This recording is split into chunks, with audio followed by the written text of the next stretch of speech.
네, 시청자 여러분 안녕하십니까. 7월 25일 목요일입니다. 마켓나우 2부 시작하겠습니다. 저는 임종윤입니다. 이해랍니다. 코스피는 어제에 이어서 내림세가 이어지고 있고요. 코스닥 쪽이 또 충격이 더 큰 모습입니다. 6개월여 만에 800선을 깨고 내려갔습니다. 제가 여기 들어오기 전에 증시가 너무 생각보다 흔들리는 것 같아서 증시 전문가 한 분한테 왜 이렇게 흔들리는 거라고 보세요. 이렇게 질문을 드렸더니 그러니까요. 통화나 채권 지표는 증시에 그렇게 우호적이지 않지 않은데 왜 이렇게 흔들리는지 이런 부분에 있어서 우리가 더 큰 전략이 필요하지 않을까라는 이야기를 했고요. 그러니까 많이 오른 만큼에 대한 조정이다라고 얘기를 해줬습니다. 그런데 제가 과한 기대감이나 합리화를 하겠다라는 게 아니라 여러 시선을 지금 취합해서 나만의 시선을 가다듬는 게 굉장히 중요하다라는 생각이 드는 때라서 말씀을 드린 겁니다. 그럼에도 불구하고 좋은 실적에도 불구하고 많이 깨지는 종목은 많이 깨져서 힘드실 것 같아요. 예, SK하이닉스 실적이 좋았죠. 예상치보다 더 좋았거든요. 물론 삼성전자만큼 그렇게 조 단위로 더 영업이익이 나오진 않았습니다만 상당히 좋았습니다. 특히 이제 HBM 쪽 잘 되고 있다는 얘기도 그대로 확인이 됐고요. 그럼에도 불구하고 이렇게 시장에서 이 부분이 전혀 반영되지 않고 있다라는 거는 오늘 뉴욕 시장 급락의 충격이 그만큼 크다 이렇게 봐야 되겠고요. 일단 오전장은 뉴욕 시장 급락 여파 상당히 힘을 발휘할 수밖에 없을 것 같고 오후장에 가서 이런 어떤 낙폭이 좀 줄어들 수 있다면 조금 이제 내일이라든가 이런 쪽으로 좀 더 나아지지 않겠냐 이렇게 기대를 해보는데 일단 오전장 현재 상황은 보시는 분들 마음이 좀 무거울 수밖에 없는 상황 계속이 되고 있는 상황입니다. 네. 종목들은 어떤 움직임을 보이고 있을지 먼저 이슈부터 짚어주시죠. 그러겠습니다. 예, 여러분들 빨간 법을 찾으셨습니까? 위에 두 개 있네요. 해리스 부통령, 우크라이나 제거. 이 두 테마는 여전합니다. 물론 버블의 사이즈도 굉장히 작긴 합니다만 어쨌든 두 테마는 아직 살아있다는 거 확인이 됐고 자, 나머지 전체적으로 굉장히 파랑 색깔의 또 사이즈도 큰 버블들이 굉장히 많습니다. 가장 큰 게 지금 봐서는 전력 설비가 가장 커 보이죠. 그다음에 반도체 크고요. 2차 전지도 큽니다. 자율주행도 좀 그렇고 여행주 오늘 그동안 거의 못 보셨던 섹터가 오늘 비교적 큰 폭의 하락을 좀 보이고 있는 상황이고 원전도 그렇고 미용, 자동차, 화장품 대부분 안 좋죠. 그동안에 좋았던 조선, 방산도 오늘은 좀 좋지 않고요. 제약바이오도 낙폭이 크지는 않습니다만 오늘은 하락세를 돌아서서 진행이 되고 있는 그런 모습입니다. 전체적으로 지금 미용이나 화장품, 의류 이쪽, 게임 이쪽들, 그다음에 조선, 방산 아직은 2분기 실적 발표가 본격화되지 않은 섹터들 오늘 전체적으로 시장 분위기에 휩쓸려서 지금 하고 있는 그런 상황이고요. 자율주행 같은 경우는 아무래도 이 테슬라 실적 관련된 부분 여파가 그대로 미치고 있다. 2차 전지도 마찬가지로 이렇게 봐야 될 것 같고요. 코로나19가 좀 오늘 생뚱맞네요. 코로나19가 좀 뜬 것도 역시 좀 새로운 어떤 부문이 올라온 그런 모습입니다. 하나하나 좀 볼 텐데 아무래도 오늘은 반도체부터 시작을 좀 해야 되겠습니다. 들어가 보죠. SK하이닉스 2분기 실적 좀 정리를 좀 해보겠습니다. 매출 16조 4,232억으로 전년 대비 124%, 영업이익 5조 4,685억, 흑자 전환. 전체적으로 역대 최대 2분기 기준으로 역대 최대 실적을 좀 냈습니다. 사실 가장 큰 관심사는 결국 HBM의 성과가 어떻느냐였는데 HBM 성과도 기대만큼 또 기대 이상으로 좋았습니다. 전분기 대비 80% 이상 매출이 늘었고 전년 동기 대비해서는 250% 이상인데 전년 동기보다는 이 HBM 같은 경우는 이제 전분기 비교가 중요하죠. 전분기 대비해서 80% 거의 2배 가까이 매출이 늘었다. 이게 이제 3분기, 4분기로 갈수록 특히 3분기에는 SK하이닉스도 오늘 얘기 나왔던 게 이제 5세대가 되겠죠. HBM3E 12단짜리가 이제 3분기에 양산을 하겠다라고 얘기를 했고 그거 오늘 재확인했기 때문에 이게 이제 지난 4세대 HBM3보다는 훨씬 더 고가죠. 이게 이제 들어가고 또 이제 그 블랙엘이 이제 들어가기 시작하면 여기에는 또 HBM이 더 많이 들어갈 수밖에 없습니다. 이런 구조로 봤을 때 하반기로 갈수록 3분기, 4분기로 갈수록 HBM의 매출은 전분기 대비해서 더 상승폭이 더 커지지 않겠냐 그런 기대를 좀 가져볼 수가 있고요. 이거 하나만 있는 게 아니고 낸드 플래시 쪽 SK하이닉스가 이 낸드 플래시가 굉장히 좋죠. 낸드 플래시 쪽도 상당히 좋습니다.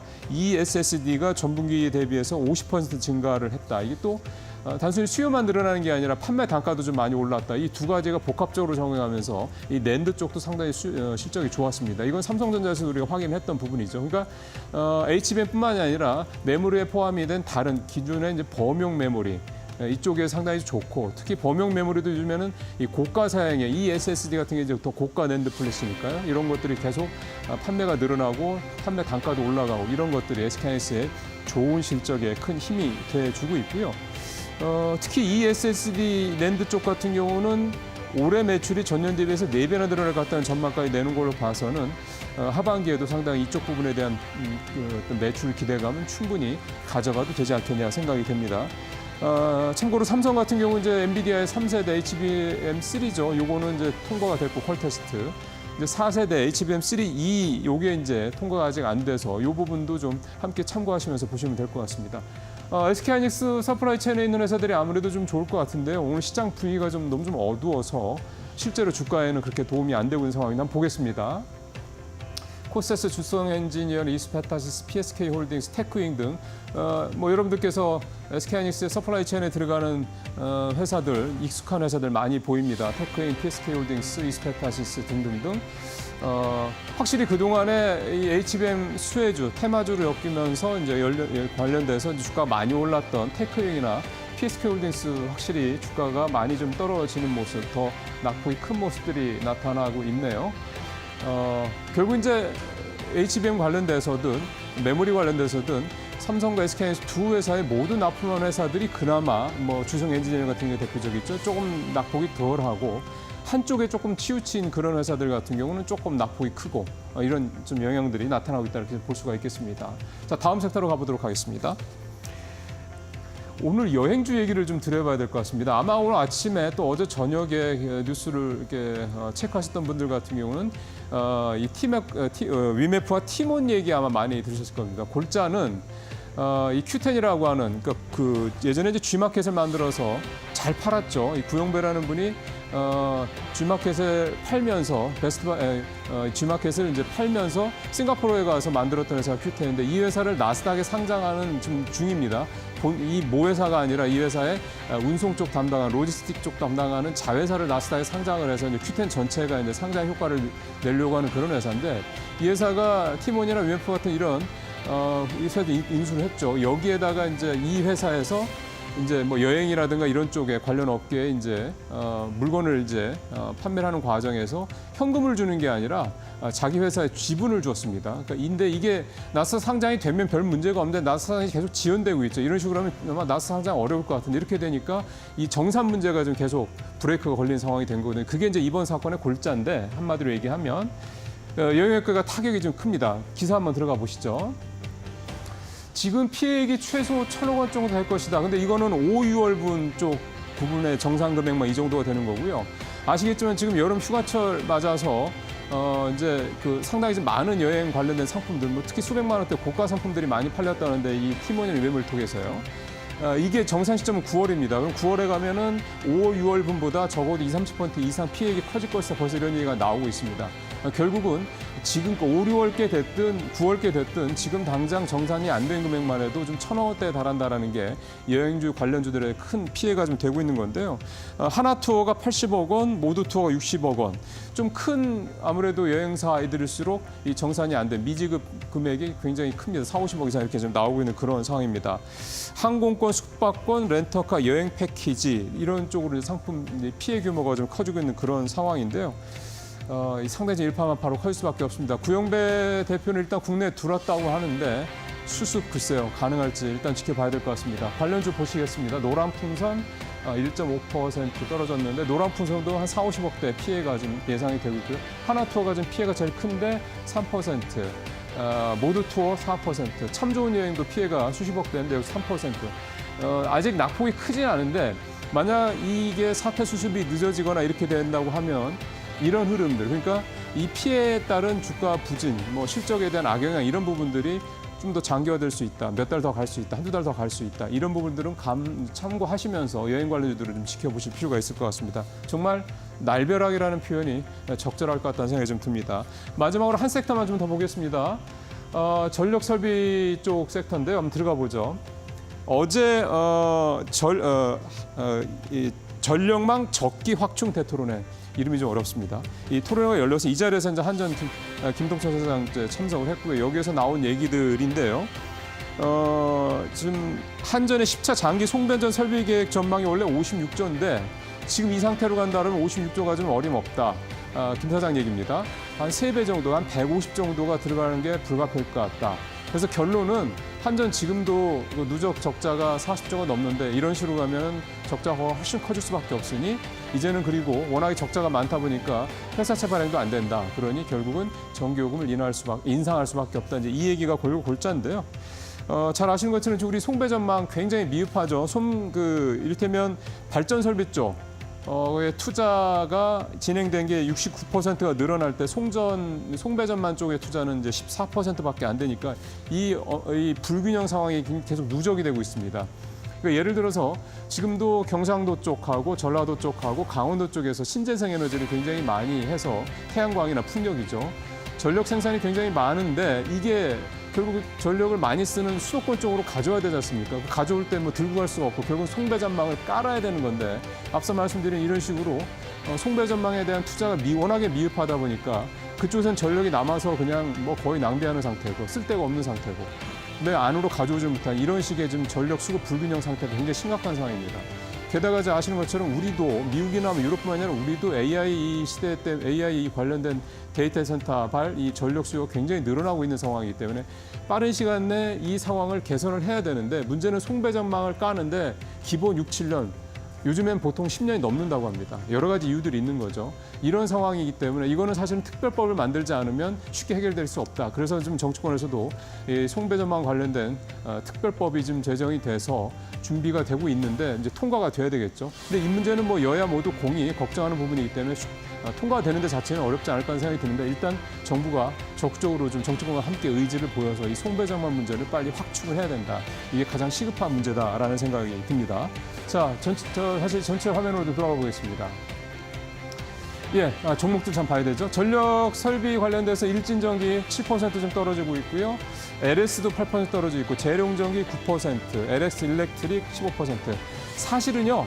이 종목들 LS 일렉트릭, 재룡전기, 일진전기 같은 이런 종목들 어제 현대일렉트릭 주가 실적 2분기 실적 나왔을 때 굉장히 좋게 나오면서 사실 어제 굉장히 급등했던 종목들입니다. 물론 어제 올랐던 것만큼 그 이상으로 떨어진 종목들이 많긴 한데 역시 이제 실적도 실적입니다만 전체적으로 오늘은 이게 갖다 붙이는 게 아니라요. 오늘 뉴욕 시장 크게 떨어진 게 전체적으로 투자 심리를 굉장히 좀 위축시켜서 이 정도 되면 사실 약간 투매성 그런 성격도 조금 이제 보여지는 그 정도로 낮고 좀 큰 그런 상황입니다.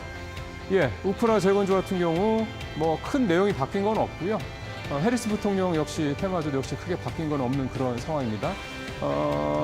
트럼프 해리스 부통령 관련주 한 번만 살짝 볼까요? 나온 김에. 트럼프 해리스 상대 박빙우위 격차는 바이든 때보다 줄었다. 이게 좀 계속 왔다 갔다 합니다. 사실은 트럼프 쪽에서 얘기했던 것처럼 일종의 이제 처음에 나왔던 어떤 일종의 허니문 효과도 물론 있는 거고요. 사실은 근데 어쨌든 이렇게 이 민주당과 공화당 두 대선 후보 간의 이 치열한 이 선거전이 거의 이제 11월 대선이니까 이제는 엎치락 뒤치락 하면서 갈 수밖에 없다. 결국 시장은 이게 결국 불확실성이고 변동성을 키우는 재료이기 때문에 이런 부분들을 감안하시면서 소위 말하는 이제 트럼프 트레이드 관련된 트럼프 테마주들 또 해리스 테마주들 같은 경우 잘 감안해서 투자하시는데 좀 욕심 좀 덜 내셔야 될 상황이다. 조금 리스크 관리를 하셔야 될 상황이다. 이렇게 말씀드리겠습니다. 종목마저 보고 오늘 마무리하겠습니다. 예, 이 정도 하죠 오늘. 상황이 좀 많이 좀 떨어지고 있는데요. 조금 이제 마음을 좀 추스리시면서 좀 차분하게 대응하시면 좋겠다 이런 말씀 드리면서 또 이 위기 또 잘 겪어 나가야죠. 극복해 나가시길 좀 바라도록 하겠습니다. 이슈 브리핑 마치고요. 이데리온 파트너와 함께 좀 더 자세한 종목 얘기 쪽 들어보시도록 하겠습니다.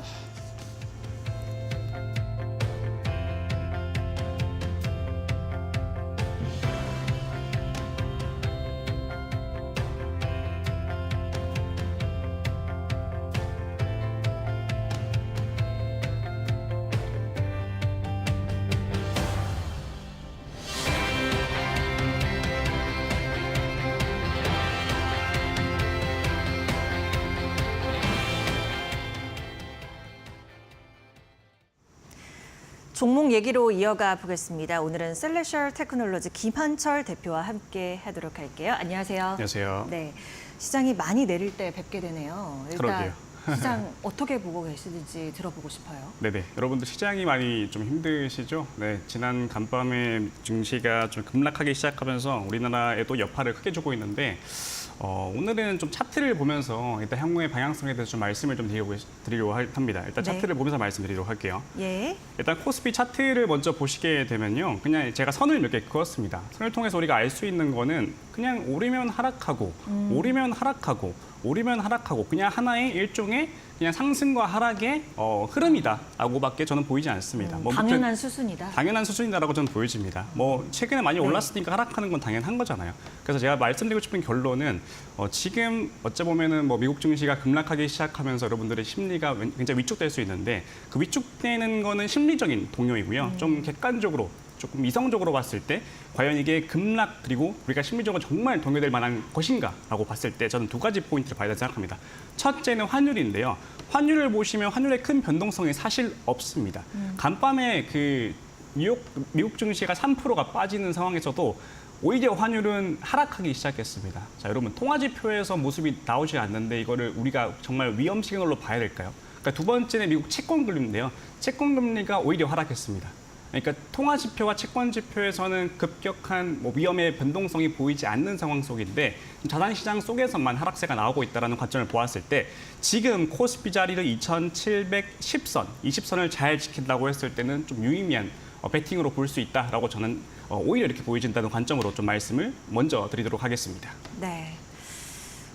통화 채권 지표가 증시에 우호적이지 않지 않은 그런 상황을 보이고 있기 때문에 일단 이런 쪽에서 큰 변수가 나온다면요 우려할 상황이겠지만 지금의 하락은 당연한 수순으로 보인다. 상승에 따른 조정세 다만 이제 미증시 투심 반도체주 기술주 중심으로 악화한 그런 모습이 영향을 미치는 것이다라고 일단 오늘 시장에 대해서는 이렇게 진단을 주셨습니다. 종목 얘기로 더 깊게 들어가 봐야 될 것 같아요. 일단 오늘장에서 그렇게 상승하는 섹터 종목군을 잡기가 어려운 상황에서 그나마 빨간불을 켜고 있는 게 우크라 재건 이쪽이더라고요. 맞습니다. 여러분 최근에 우크라이나 재건 관련주가 좀 상승하기 시작하고 있죠. 이제 어째 보면 기술적으로 봤을 때는 코스피가 최근에 하락하면 오히려 오르는 테마로 엮이기 시작했습니다. 어째 보면 기술적으로 이렇게 접근할 수도 있겠죠. 근데 좀 간단히 말씀을 드릴게요. 일단 트럼프 후보의 사실상 대통령 당선 테마입니다, 사실. 최근에 미국 대선이 영화같이 흘러가고 있음에 따라서 이에 따라서 오히려 이런 관련주들의 변동성은 굉장히 커지고 있는 상황인데요. 네. 트럼프가 러시아 우크라이나 종전 선언을 미리 예고하기 시작하면서 이와 관련된 우크라이나 재건 관련주가 급등하고 있는 모습이 굉장히 시장에서 화두가 되고 있는 겁니다. 그런데 갑자기 이제 조 바이든 대통령이 사임하기 시작하면서 부통령 헬스 대통령이 올라가기 시작하면서 하나의 또 정치적인 변동성을 키울 수 있는 어떤 이슈가 발생했다라는 관점으로 보았을 때는 지금 접근해도 괜찮냐라는 관점에서는 두 가지 말씀드릴 수 있을 것 같아요. 첫째, 일단 지금은 증시가 하락세이기 때문에 이 관련 테마의 수급이 쏠리는 형상입니다. 그래서 트레이딩의 관점이라면 저는 괜찮다라는 관점을 드리겠지만 만약에 증시가 여기에서 바닥을 찍고 상승하기 시작한다면 최근의 모습, 즉 증시가 하락할 때 우크라이나 재건이 올랐다는 그 상관성을 봤을 때는 증시가 바닥치고 올라가면 오히려 다시 기존에 빠졌던 그런 섹터나 종목으로 흘러갈 수 있기 때문에 다시금 하락할 수 있다는 관점이 있습니다. 그래서 결론은 뭐냐면요. 여러분들이 방금 제가 말씀드린 첫 번째, 두 번째 포인트를 잘 인지하고 트레이딩 영역으로 가야 되지 이거를 나는 대선까지 쭉 끌고 오겠다라는 관점을 솔직히 좀 배제했으면 좋겠고요. 그럼 차트를 통해서 조금 더 자세히 좀 말씀을 드려보도록 할게요. 네. 일단은 첫째는 현대 인프라 코어부터 보겠습니다. 네. 차트를 보시면은 시장에 조금 강하죠. 최근에 시장이 급락하기 했는데 오히려 급락하면서 상승하는 모습을 보이고 있습니다. 그래서 아까 말씀드렸다시피 시장이 하락하는데 오르는 테마다 어찌 보면은 시장을 방어할 수 있는 어찌 보면은 포트폴리오로 가져갈 수 있다라는 관점인데 말씀드렸다시피 여기서 만약에 시장에 반등이 나온다고 하면은 다시금 모멘텀이 하락할 수 있다라는 관점을 좀 보이고 있는 상황입니다. 다른 종목부터 같이 보도록 하겠습니다. 네, HD 이번에는요? 현대건설 네. 기계로 보도록 하겠습니다. 또 마찬가지입니다. 시장이 하락하기 시작한 7월 12일부터 급등하기 시작하면서 또 건설 기계 쪽으로 수급이 쏠리고 있는 상황인데 말씀드렸다시피 지금 이렇게 쭉 상향 추세를 흘러가고 있는 건 맞습니다. 그런데 아까 말씀드렸다시피 미국 해리스 부통령이 이제 대선 후보로 또 올라오기 시작하면서 또 어떤 변동성이 생길지 모릅니다. 그러니까 정치적인 변동성이 굉장히 확대될 수 있기 때문에 또 어떤 변동성을 가져갈지 모릅니다. 그래서 항상 트레이딩 능력으로 좀 보셨으면 좋겠습니다. 마지막으로 종목 하나를 더 보도록 하겠습니다. 삼부토건, 이것도 역시 같은 테마로 엮여있는 종목인데요. 보시는 것과 같이 또 최근에 12일부터 상승하기 시작하면서 시장의 하락 네. 할 때 관련 테마로 엮여있는 관련주인데 마찬가지입니다. 변동성이 확대될 수 있다는 점 여러분도 고려하시고 트레이딩 능력으로 좀 접근했으면 좋겠습니다. 네. 지금 봐주신 세 가지 기업, 세 가지 종목들의 특징이 있습니다. 다소 시장이 힘에 붙이는 모습을 보여주고 조정을 보일 때 오히려 상승하는 모습을 보였다는 점입니다. 그 말은 결국 하락하는데 오르는 테마다 우크라 재건 관련주를 그렇게 정의를 했거든요. 그러니까 단기 트레이딩 관점에서 접근하는 것은 뭐 이런 하락장에서는 괜찮겠지만 이것을 대선 아직 3개월, 4개월여 남은 시점에서 쭉 끌고 간다는 것은 무리가 있을 수 있다. 이런 말씀을 전해주셨습니다. 우크라 재건 관련주 우리가 살펴봤고요. 제가 궁금한 거 물어볼게요. 반도체요. 어떻게 봐야 돼요? 지금 시점에서. 네, 반도체에 대한 뷰는 저는 계속 좋게 봤는데 지금 저희가 시나리오를 쓸 때입니다. 여러분 꼭 잘 들어보시고요. 지금 구간에서 반도체가 무조건 좋다고 뭐 선망한다든지 이런 관점보다 편향적인 관점보다는 지금 잘 들어보시기 바랍니다. 네. 일단은 여러분 최근 증시 하락에 따라서 주요 반도체 업종 삼성전자나 하이닉스가 5% 10% 조정이 나오기 시작하면서 여러분들 투자 심리가 좀 위축되기 시작했고 이제 AI가 어째 보면은 또 캐즘 국면에 갈 수 있냐라는 이런 화두까지 던질 수 있는 이제 아젠다가 만들어진 것 같아요.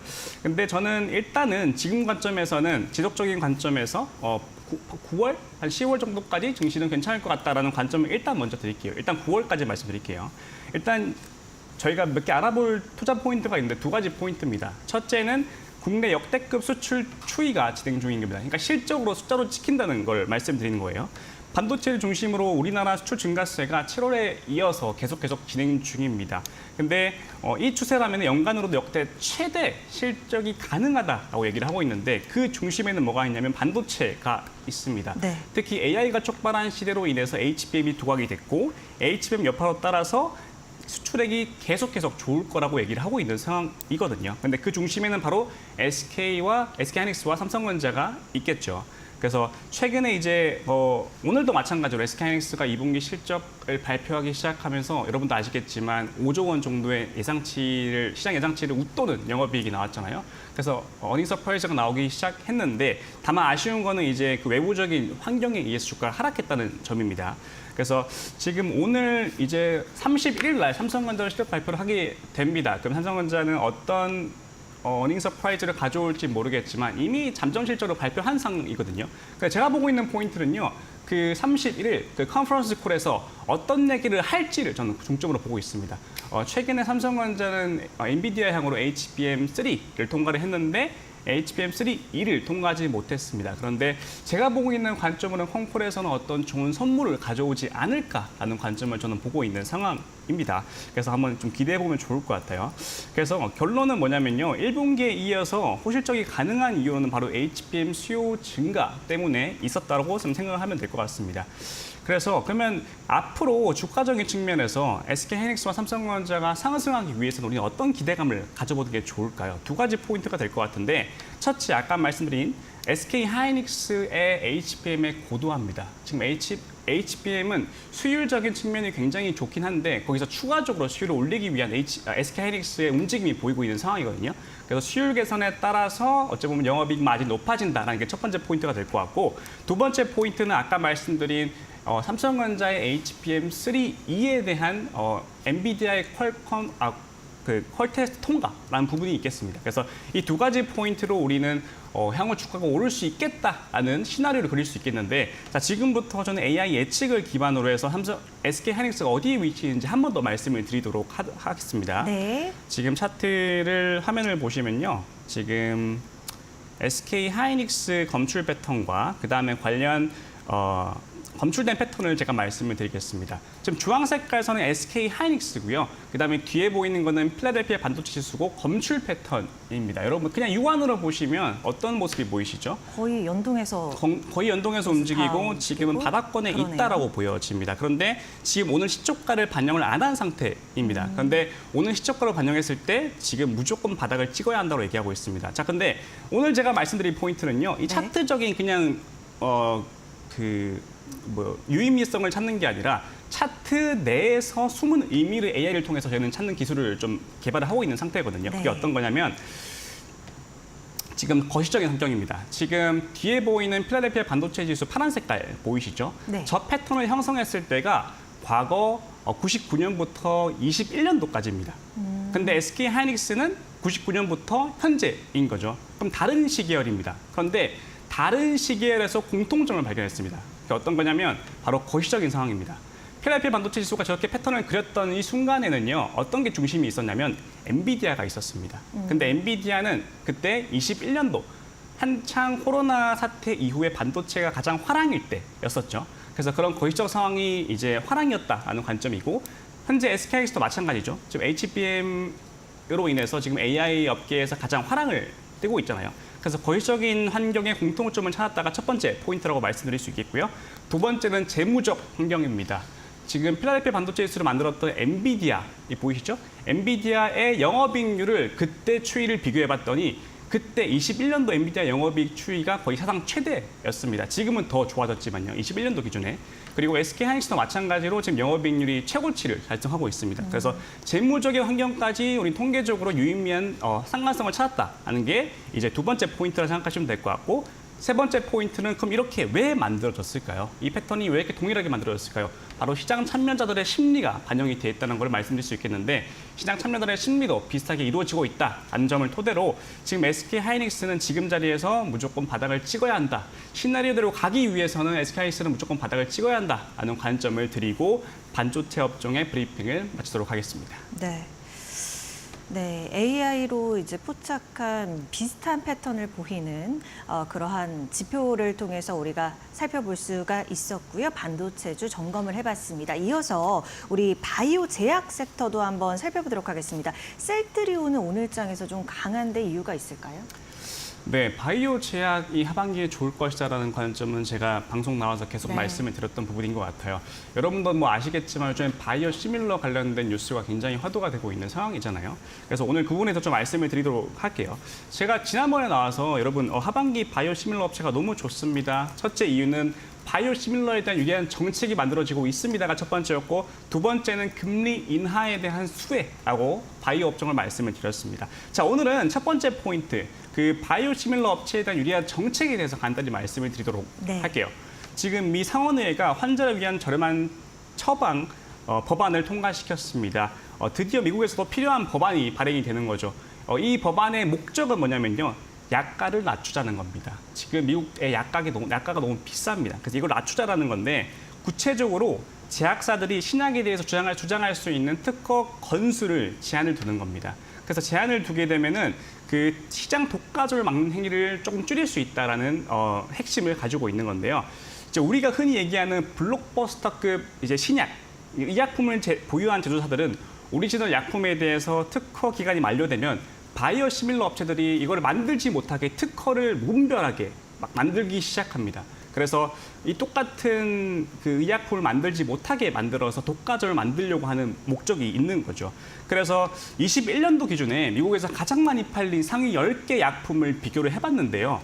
10개, 한 개당 보통 특허를 72개 정도를 등록한다고 합니다. 그러니까 절대 바이오 시밀러 업체가 들어오지 못하게 그냥 막아버린다는 의미로 해석하면 될 것 같아요. 그런데 지금 이 법안에서는요, 상원에서는 이제 그 72개를 이제 상한을 거는 겁니다. 그래서 하나의 분야당 20개 특허만 등록을 할 수 있다고 합니다. 그러면 바이오 시밀러 업체들이 그래도 지금보다는 조금 더 쉽게 제조할 수 있다는 그 근간이 마련되겠죠. 네. 자, 이를 통해서 우리는 이제 바이오 시밀러에 대한 첫 번째 투자 포인트를 알아봤고요.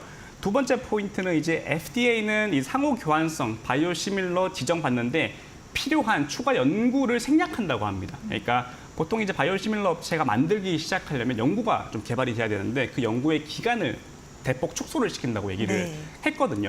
그러니까 그만큼 지금 미국에서도 지금 미국 의약품 및 의료 단가가 너무 높아서 이게 문제인 거를 굉장히 인지하고 있는 상황이고요. 그거를 최대한 막기 위해서 제도적인 측면이나 최대한 바이오시밀러 업체들이 들어올 수 있게끔 만들고 있다는 게 두 번째 포인트를 생각하시면 될 것 같습니다. 자, 이렇게 봤을 때 우리는 국내 바이오 제약사들에게 호재로 볼 필요가 있겠는데요.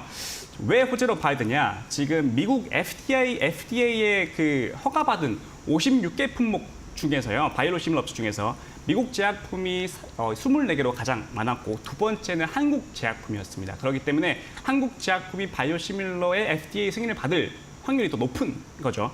그렇기 때문에 우리는 한국의 바이오시밀러 업체를 안 볼 수가 없습니다. 그죠? 그렇기 때문에 제가 계속 셀트리온 너무 좋습니다라고 말씀을 드렸고요. 그와 동시에 삼성 바이오로직스까지 말씀을 드렸습니다.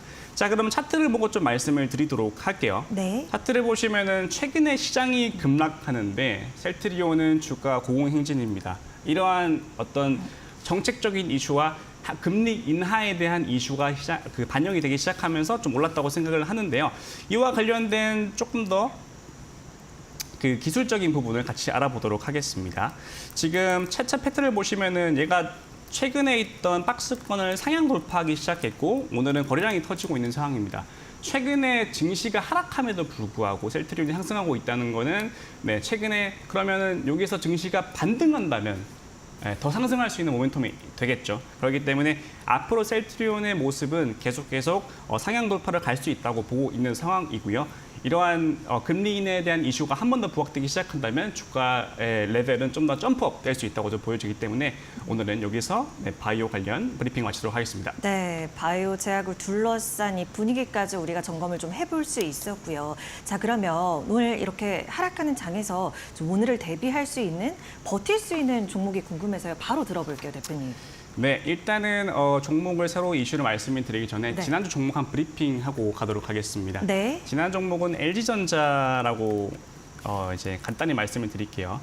제가 한 2주 전에 나와서 말씀을 드렸고 거의 한 평단가 근처에 있는 것 같습니다. 그래서 LG전자의 뷰는 계속 우상향으로 관점으로 보시면 될 것 같고 여전히 시장이 하락함에도 불구하고 잘 견고하게 버티고 있다라는 관점을 일단 먼저 말씀을 드릴게요. 예. 자, 일단 오늘 말씀드릴 종목은요. 바로 기아입니다.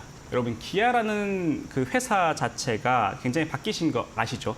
일단 로고가 바뀌기 시작하면서 트렌드가 좀 바뀌었다고 생각을 해요, 사실. 그래서 브랜드 가치가 완전히 바뀌고 구조적인 변화를 이룬 기업이다라고 이렇게 먼저 선언을 드릴게요. 근데 기아의 중요한 핵심 포인트는 뭐냐면요. 경쟁사 대비의 모든 지표에서 뚜렷한 숫자가 찍힌다는 게 중요한 핵심 포인트라고 생각하시면 될 것 같아요. 기아 2분기 영업이익은 3조 6,390억 원으로 영업이익률이 13% 정도 달성하고 있고 거의 업계 거의 최고라고 생각하시면 될 것 같습니다. 네. 그래서 한 단계 상향된 브랜드력과 그다음에 제품으로 기반으로 해서 계속 이제 이익의 저점은 높아지고 있고 계속 우상향하는 그림을 그리고 있다가 중요한 포인트고요. 그다음에 시장에서는 이제 뭐 주가 밸류에이션을 할 때 이제 EPS 추정치를 기반으로 이제 밸류에이션을 하는데 EPS 추정치가 25,600원에서 현대차와 같은 멀티플 PER을 7배 적용했을 때 주가는 한 15만 원에서 18만 원까지 갈 수 있다고 얘기를 합니다. 그러니까 지금 말씀드릴 포인트는요. 지금 바로 갈 수 있냐가 아니라 지금 굳이 하락하면은 좋은 기회다라고 역으로 생각할 수 있다라고 저는 보여지거든요. 그래서 그런 쪽으로 좀 생각하시면 될 것 같고요. 두 번째 투자 포인트는 자사주 소각입니다. 기아는 1월 25일 날 공시를 통해서 5천억 원 정도의 자사주 소각을 하겠다고 이미 밝힌 상태거든요. 근데 이미 지금 50% 정도는 소각을 상반기 중으로 했고 조건부로 이제 3분기에 이제 실적이 어느 정도 컨센서스를 상회한다면 아니 부합한다면 나머지 50%를 하겠다고 했는데 이미 지금 80% 정도를 부합했습니다. 3분기 정도 기준으로 봤을 때. 그러면 앞으로 4분기 정도에 추가적인 소각이 가능하다고 보여지는 상황인데 이를 통해서 주가가 레벨업 할 수 있는 모멘텀은 한 번 더 마련될 수 있다는 거죠. 자, 그럼 차트를 보면서 이제 투자 전략을 한번 구축을 해보도록 하겠습니다. 네. 지금 최근에 증시가 빠지면서 기아도 같이 빠지고 있는 모습인데 저는 지금 단에서 기아의 어프로치는 좀 괜찮다고 저는 보고 있는 상황이고요. 그럼에도 불구하고 시장의 하락 가능성은 있으니까 한 10만 5천 원 정도의 손절가를 잡으시고요. 그리고 위로 상방으로는 한 14만 원 정도 정고 좀 돌파하는 식으로 좀 길게 가져가는 호흡으로 기아의 전략을 마치도록 하겠습니다. 네. 오늘 기아를 제시했습니다. 경쟁사 대비 뚜렷한 개선세를 보이고 있다는 점, 여기에 자사주 소각 이슈까지 덧붙여지면서 다시 한번 더 집중되는 그런 모습을 볼 수가 있겠죠. 가격적인 전략 제시해드렸으니까요. 참고해 보시면 좋을 것 같습니다. 오늘 김현철 대표와 함께했습니다. 고맙습니다. 감사합니다.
예, 이데일리 편집국 기자들과 함께 시장의 주 이슈들을 좀 뎁스 있게 살펴보고 향후 이제 어떤 식으로 진행이 될지에 대한 전망까지 좀 함께 해보는 시간입니다. 오늘은 정책팀장으로 계시는 최은길 기자 모셨습니다. 어서 오십시오, 기자님. 네, 안녕하십니까? 예. 제목에서도 볼 수 있듯이 충돌. 참 오늘 장도 안 좋은데 또 무거운 얘기를 할 수밖에 없긴 합니다. 근데 오늘 되게 중요한 얘기들이에요. 사실 시장에도요. 하나하나 좀 짚어보겠습니다. 일단 사실은 지난번에 나오셨을 때 말씀하셨던 예고스럽게 말씀하셨던 게 이제 금융위원장 이번 주에 이제 그 인사청문회도 있고 등등 이슈가 있다 이 말씀을 하셨는데 월요일 날 있었다면서요? 예, 인사청문회가 월요일 날 이제 진행이 됐고요. 10시부터 시작이 돼가지고 한 오후 한 저녁 때까지 했는데 생각보다 빨리 끝났고요. 그리고 전반적인 내용은 기재부 관료 출신의 이제 금융위원장 후보자이기 때문에 네. 크게 재산도 한 6억 원 정도여서 보통 현재 이제 국민의힘 쪽에 이제 여권들은 이제 몇십억 하는 경우가 많은데 평생 이제 공직자로 있다 보니까 재산상에 큰 그런 것도 없었고 병역 관련된 면제 관련돼서도 본인 이제 건강상에 그런 거 있긴 했지만 큰 그게 없어서 잘 네. 넘어갔다고 생각도 했고 그 재산 문제, 병역 문제 하강 이게 문제인데. 그렇죠. 그런 거 재산에 별로 없었던, 어떤 위장 전입이든 이런 것도 없었고 단골이잖아요, 이런 거. 예, 세금 탈루나 그런 것도 없었고 그래서 했었는데 심지어 이제 제 주변에서는 금융위원장 후보자 인사청문회가 있었느냐라고 할 정도로 오히려 크게 이렇게 잡음이 없이 오히려 다른 부처에 잡음 많은 그런 데가 많잖아요. 방송통신 네, 쪽은. 그럼요. 그런데 거기 요즘 제일 시끄러운 게 사실 거기죠. 예, 그래가지고 어제 이제 정무위에서 청문 보고서 채택이 이루어질 줄 알았는데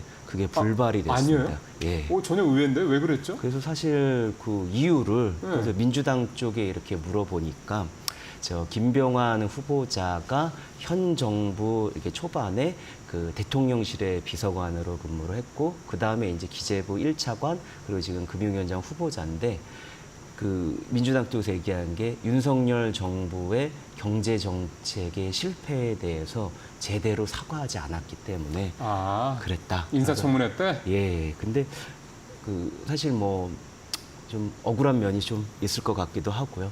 예, 좀 다른 좀 발목 잡기 아니냐 그런 좀 지적도 나오고 다른 소위 말하는 후보자에 기강 대해서 잡기, 군기 잡기 아니냐. 걸릴 게 사실 별로 없다고 그랬을 때. 예. 그런 것도 느꼈고 또 하나는 네. 대부분 이 김 후보자가 그 해왔던 일들이 세금 관련된 거라서 김병완 위원 후보자가요? 예, 아. 기재부 1차관으로 있으면서 요번에 이제 아마 조만간 이제 기재부에서 발표되는 내년도 세법 개정안 관련된 그런 걸 설계를 했거든요. 아. 그러다 보니까 뭐 금투세나 뭐 상속세나 아니면 밸류업 관련 각종 세금 감면해 주는 거에 대해서 그 민주당 쪽에서 공격을 아니면 좀 비판을 좀 많이 한 그런 측면이 많이 제기한 그 측면이 있었고요. 요번에서도 앞으로도 이런 정책을 추진할 때 네. 이게 바로바로 그러니까 보통 예상보다는 더 바로바로 안 가고 깐깐하게 보겠다. 그걸 느낄 수 있었고 뭐 충돌이라고 표현한 게 실제로 민주당하고는 세금 관련돼서는 정반대 입장을 표명한 것도 있어가지고. 뭐 정권이 그러니까요. 정부가 그러니까. 예. 예. 그래서 오늘 이제 아마 10시부터인데 방송 들어오기 전에 아직 시작은 안 했는데요. 오늘 금용위 금감원 업무 보고가 이루어지고 있는데 예. 김병완 후보자 대신에 김소영 부위원장이 참석을 해가지고 예. 진행할 예정인데 보고서가 채택이 안 됐으니까 이제 장관, 그러니까 위원장 자격이 아직 안 됐으니 예. 참석 못하는 거군요. 업무 예, 보고에. 그래서 아마 오늘 업무 보고에서도 비슷한 그런 내용들이 아마 나올 것 같아가지고요. 오늘 뭐 방송 들어오기 전에 보니까 뭐 코스피는 뭐 1%대 오늘 많이 떨어져요. 그리고 뭐 네. 코스닥은 2%대 각각 하락한 상황인데 네. 정책적으로도 좀 지금 먹구름이 든 그런 상황입니다. 예. 근데 사실은 뭐 하나하나 말씀 듣겠습니다만 말씀하시는 여야 간의 충돌하는 사실 여야 간의 충돌하는 정책에 대해서는 이미 최 기자님이 여러 번 리뷰를 해주셔서 아마 우리 시청자분들도 뭐 금투세 얘기 나오겠고 세법 개정안 얘기 나오겠고 뭐 등등등 하겠구나 이렇게 예상을 아마 하실 것 같습니다. 그래도 하나하나 이제 조금 더 디테일에 이제 윤곽이 더 좀 잡혔으니까 하나하나 좀 살펴보면 일단 충돌하는 정책.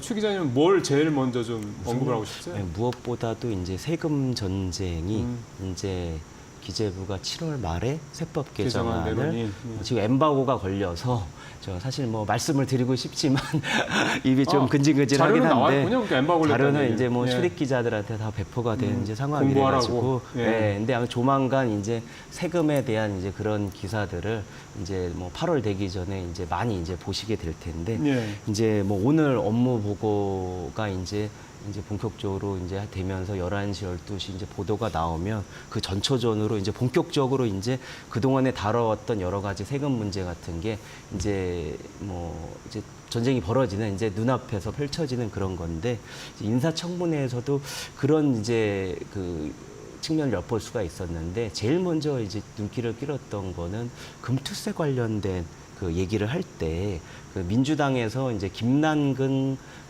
민주당 의원이 예전에 참여연대 쪽에 변호사 계신 출신이죠? 예, 네. 변호사 출신이시고 했는데 그러니까 세수 문제를 얘기를 하시더라고요. 뭐냐면 작년 같은 경우에 세수 난 세수 결손이 한 56조 원이 넘었는데 맞아요. 작년에 컸어요. 예. 그러니까 이대로 계속 또 감세를 하면 2년 연속 세수가 펑크가 나는 게 아니냐 그런 질문도 했었고 왜 이렇게 세수 예측을 틀리느냐 그때 그런 김병완 후보가 기재부 1차관 때인 1차관 거죠. 그러면은 때였습니다. 뭐 할 리가 있겠네요. 예, 그래서 이제 그런 거 관련돼서 얘기도 하고 그랬었는데 뭐 작년 같은 경우에는 여전히 뭐 기업의 뭐 실적이나 상황이 좀 안 좋은 상황이었고 문재인 정부 때도 좋기는 했지만 세수 오차는 항상 많이 나는 게 양도세나 그런 부분에 코로나 때는 또 갑자기 또 몰리다 보면은 또 이거 예측 범위를 넘어가는 그런 부분들이 많아서 항상 좀 단골 메뉴로 세수 관련된 예측 실패는 거론이 됐지만 이번에는 더 그런 이제 감세 정책을 본격적으로 현 정부가 그리고 여당이 추진하는 와중이기 때문에 예. 더 이제 그런 감세와 관련된 그런 내용들이 본격적으로 지금 인사청문회부터 지금 얘기가 되고 있는 상황입니다. 예. 하방의 경제적 방향, 뭐 저희가 구체적인 내용을 말씀드릴 수는 없지만 큰 틀에서 그럼 이 감세와 관련돼서 포인트가 금투세, 그리고 상속세, 그리고 이제 배당소득세. 그렇죠. 배당소득세. 예, 그게 이제 세 개가 가장 핵심이고 투자하시는 분들이 관심 가질 그렇죠. 만한 그런 부분이라고 볼 수 있습니다. 하나하나 그러면 들어가 보면 첫 번째 금투세.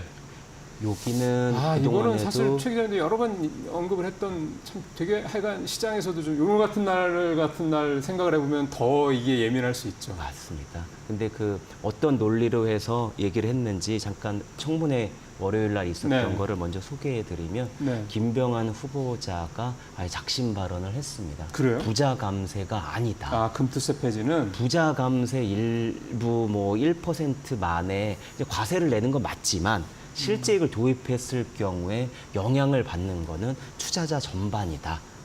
그런 얘기를 했고요. 예. 그리고 또 두 번째로 김병완 후보자의 작심 발언 두 번째는 이거 금투세 만들었을 때랑 지금하고는 한 2배 넘게 투자자가 차이가 났다. 그러니까 2020년에 문재인 정부 때 금투세가 나왔을 때 그때 투자자들 주식하시던 분들이 한 600만 명 정도 선이었는데 지금은 1,400만 얘기 나오니까. 명으로 한 2배가 넘게 이제 그렇죠. 커졌기 네. 때문에 네. 그때 법안이 지금 그대로 지금 내년 1월에 통과시키겠다는 거거든요. 그러다 보면 파장이 더 클 수밖에 없다. 그렇게 얘기했고요. 시장이 분명히 바뀌었는데 예. 2년 전, 3년 전에 그때 만들어진 법안을 그대로 그대로 통과시키는 거는 시행하는. 무리가 있는 거 아니냐. 예, 만약에 그럼에도 내년 1월에 원안을 만약에 통과했을 경우에는 뭐 시장 교랑, 또 채권도 요즘에 뭐 불안정한 그런 게 있잖아요. 지금 트럼프가 되냐 마냐 뭐 그런 것 때문에 그런 채권 시장의 그런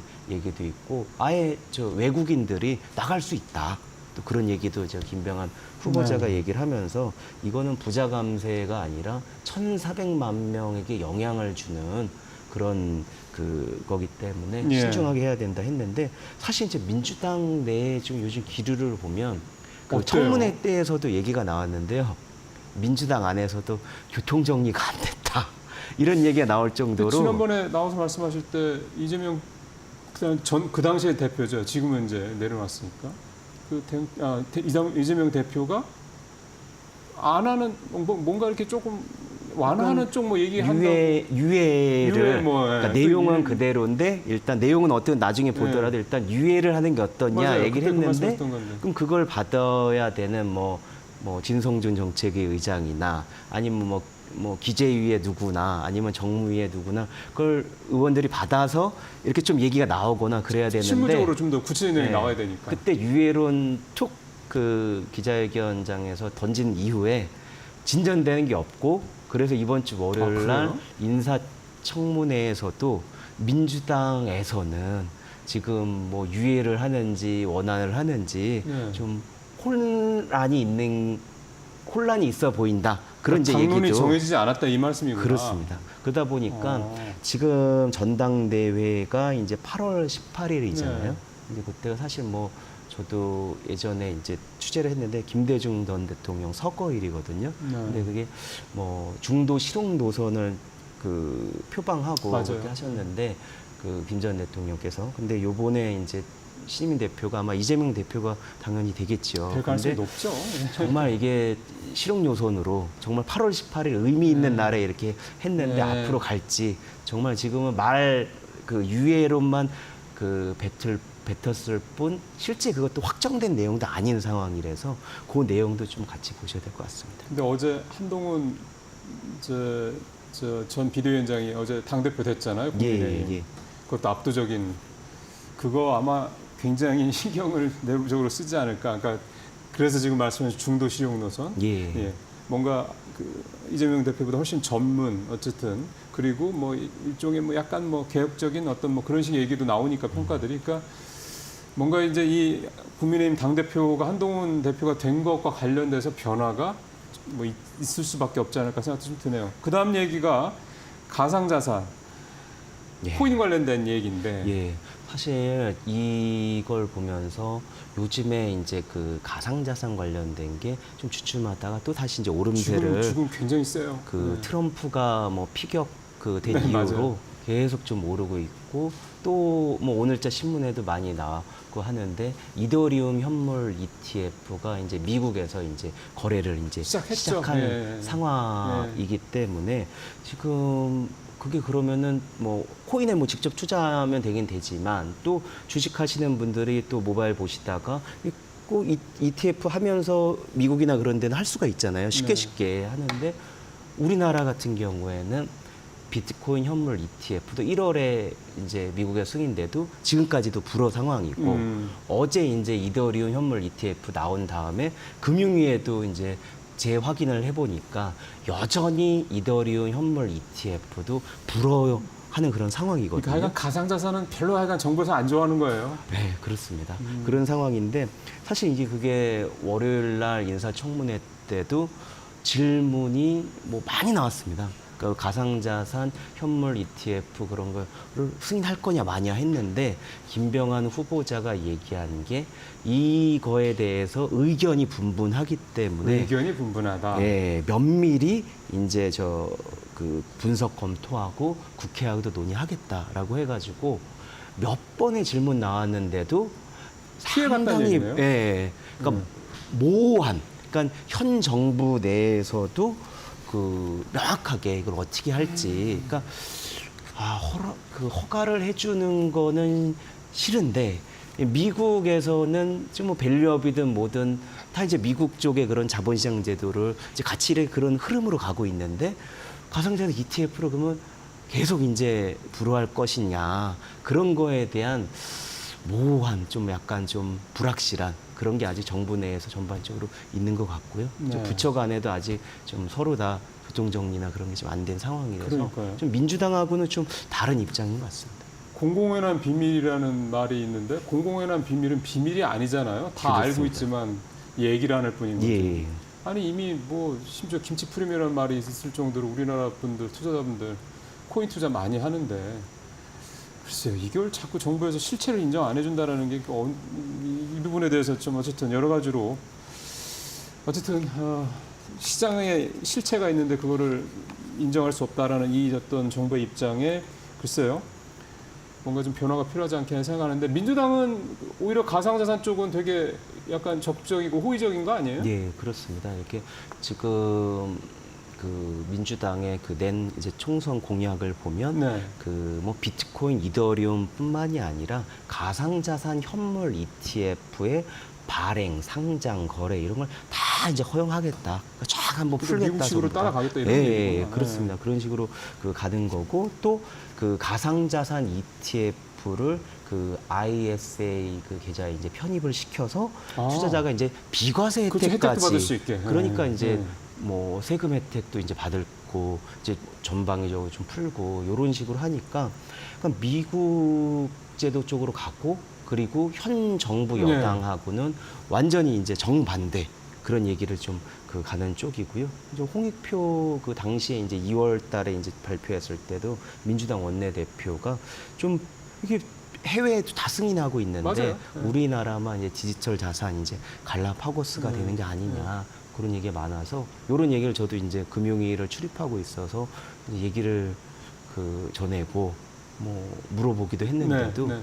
여전히 좀 금융위는 요지부동인 상황입니다. 그러면 이제 민주당, 그러니까 이를테면 금투세에 대해서 부정적인 아직 뭐 당론이 결정되지는 않았다고 말씀하셨지만 금투세와 관련해서는 부정적인 민주당이 이 가상자산 투자와 관련해서는 굉장히 적극적이다. 이런 어떤 특징도 있고 정부는 실체가 이미 있는데도 또 우리나라 투자자들이 이미 활발하게 투자를 하고 있는데도 가상자산을 공식화하는 것, 그러니까 제도권에 편입을 해서 미국처럼 하는 거에 대해서는 여전히 그러니까 미온적이라는 표현을 쓰기에는 반대 입장이 여전히 강하다는 느낌이 지금 말씀 들어서 듣는데 이렇게 다른 이유가 있을 것 사실 같은데요. 이게 가장 저 핵심적인 이유를 보면 이것도 보면은 좀 재미있다고 표현할지 좀 이상하다고 표현해야 될지 하는 게 현 정부가 출범한 이후 여러 이제 굵직굵직한 정책을 보면 네. 뭐 민주당 쪽에서는 재정을 풀고 확장적 재정을 많이 했다면 현 정부 들어와서는 좀 그런 재정을 푸는 건 뭐 줄이고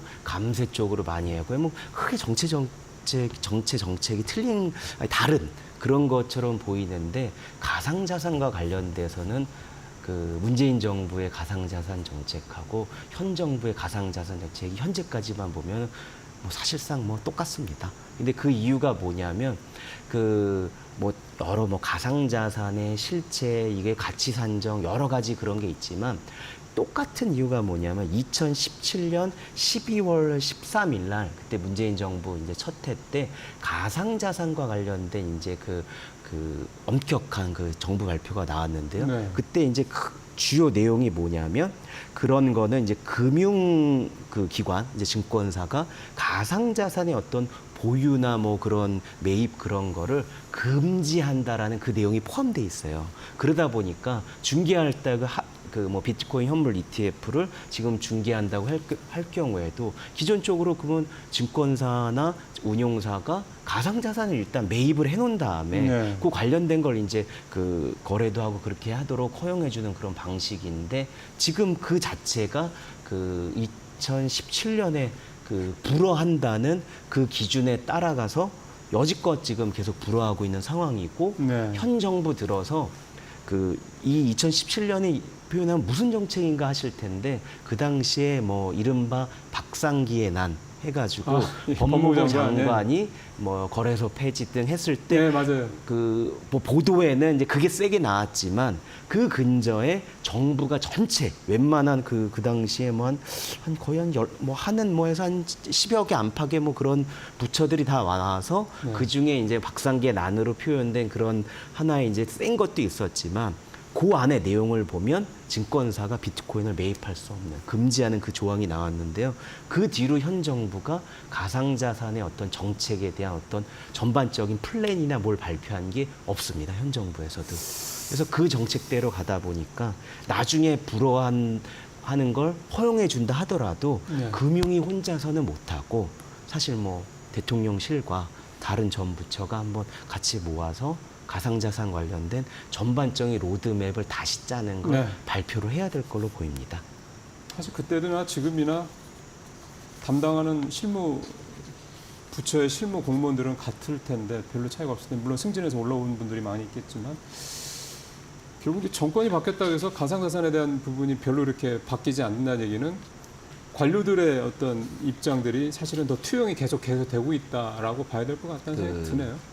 뭐 금융 뭐 당국에서의 주로 입장이 그러니까. 뭐 이런 좀 뭔가 뭐 리스크가 있는 그런 것들은 뭐, 웬만하면 예, 허용 안 이해가 하게 안 되는 건 주니까. 아닌데 예.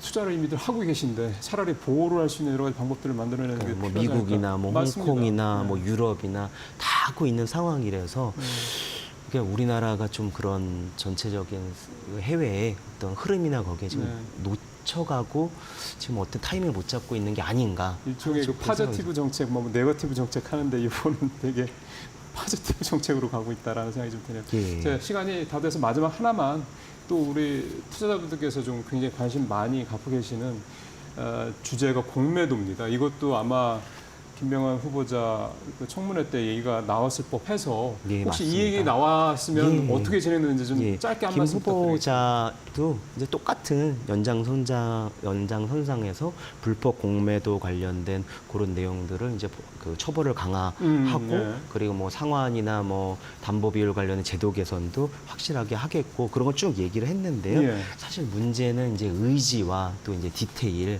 그 측면인데 똑같이 반복되네요. 예, 그렇습니다. 그래서 이제 자본시장법을 내년 3월까지 개정할 수 있는지 그걸 이제 국회에서 그 의지를 가지고 할 수 있는지 그걸 한번 좀 봐야 될 것 같고요. 네. 그 디테일 측면에서도 보면은 이 그 3월 31일 날 그때 공매도가 재개가 될 때 전면 재개를 할 것인지 아니면 그 중에 일부 이제 만 재개를 할 것인지 네. 그 부분에서도 디테일에 따라 좀 수준이 좀 다를 수가 있어가지고요. 그 부분도 아직 내부에서 지금 교통정리가 되지 않는 상황인데 지금 요번에 이제 김병환 후보자가 된다고 하면 내년 어쨌든 1분기 안에는 어떻게 재개할 것이냐, 재개할 수가 있을 것이냐, 뭐 그 등등 얘기가 나올 것 같고요. 계속 좀 오늘처럼 장이 안 좋다 그러면 내년 1분기 가서도 뭐 이게 뭐 재개를 해야 되면은 투자자분들의 반발이 또 심해질 수 있기 때문에 좀 내년 1분기 그러니까 그 상황이 좀 여러 좀 뜨거운 감자가 될 것 같습니다. 그러니까 금투세하고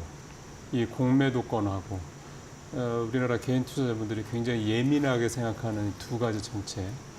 하나는 하지 말자는 거고 하나는 하자는 거고. 그게 이제 결론이 어떻게 날지 참 그러네요. 시원하게 나오면 좋은데 지금 계속 상황을 보면은 네. 이런 불확실성 리스크를 내년에도 가져가는 내년까지도 좀 네, 그런 또 분위기입니다. 특히 뭐 공매도 같은 경우는 또 이게 약간 글로벌 자본시장 관련돼서 해외 투자자들도 되게 예민하게 보고 있는 그런 그렇죠. 이슈라 예. 예, 정부가 어쨌든 뭐랄까요, 좀 솔로몬의 지혜를 좀 발휘를 했으면 하는 바람을 가져봅니다. 오늘 최영규 기자와 함께 얘기 나눠봤습니다. 고생하셨습니다. 감사합니다. 네.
안녕하세요. 매드토크 신일섭입니다. 자, 오늘의 주제는 나 우주로 가보령입니다. 자, 지금 이 더 문 워커스라는 지금 전시회가 열리고 있는데 주말을 이용해서 꼭 가보시라고 추천을 드리겠습니다. 톰 행크스가 나와서 지금 저기를 하는데 뭐냐면 케네디 대통령이 그 당시에 우리는 이제 달로 갑니다 하면서 달 착륙을 시도해서 성공했잖아요. 닐 암스트롱이. 근데 그때 그 시절의 영상과 그리고 지금 현재 추진 중인 아르테미스 프로젝트랑 엮어가지고 그 벽 내면하고 바닥까지 해서 체험형 전시인데 진짜 그 현장에 있는 것 같은 기분이 들어요. 그래서 꼭 가보시기를 권해드리고 굉장히 즐겁습니다. 자, 여기서 이제 연결이 돼서 저 때 이야기가 지금까지 흘러오죠. 자, 앨런 머스크가 지금 계속해서 우주선을 쏘고 있는 이유가 나사가 일을 그동안 안 했기 때문이죠. 자, 근데 드디어 나사가 일을 하기 시작했습니다. 아르테미스 프로젝트입니다. 자, 아르테미스 프로젝트 드디어 반세기 만에 유인 달 착륙 추진을 시작을 했다. 그래서 지금 다음 화면으로 가보면은 그 프로젝트에 대한 내용이 이제 쫙 나옵니다. 자, 아르테미스 프로젝트에 활용될 우주복 시제품을 2019년 10월 달에 공개를 했습니다. 오른쪽은 오리온 크루 생존 우주복이고요. 이게 이제 남극 표면을 탐사할 때 우주선 밖 활동용 우주복. 요게 두 번째군요. 이거는 오리온 크루 생존 우주복은 오른쪽에서 있고 그다음에 남극을 탐사할 때는 오른쪽에서 두 번째.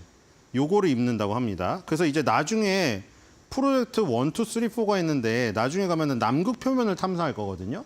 달의 남극 표면을. 그때 활동할 때는 이걸 입는다고 합니다. 그래서 공개가 되었고요.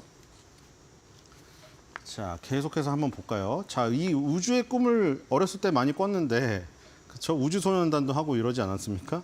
우리 아르테미스 1호 임무를 마치고 나사의 오리온 우주선이 25.5일간 임무를 마치고 12월 11일 작년 일요일 오전 9시 40분에 태평양에 떨어졌습니다. 성공적으로 발사를 했죠. 자, 저기에는 마네킹이 탑승했습니다. 그래서 반세기 만에 유인 달 착륙 추진 중인 아르테미스 계획 실행을 지금 진행 중이다라고 표현을 한 거고 그중에 1호는 지금 발사에 성공을 했는데 여기 이제 마네킹을 실었습니다. 아직 닐 암스트롱 이후에 달을 밟아보지 못했어요. 유인이. 이제 갈 거고요. 자, 두 번째 2호를 타고 갈 겁니다.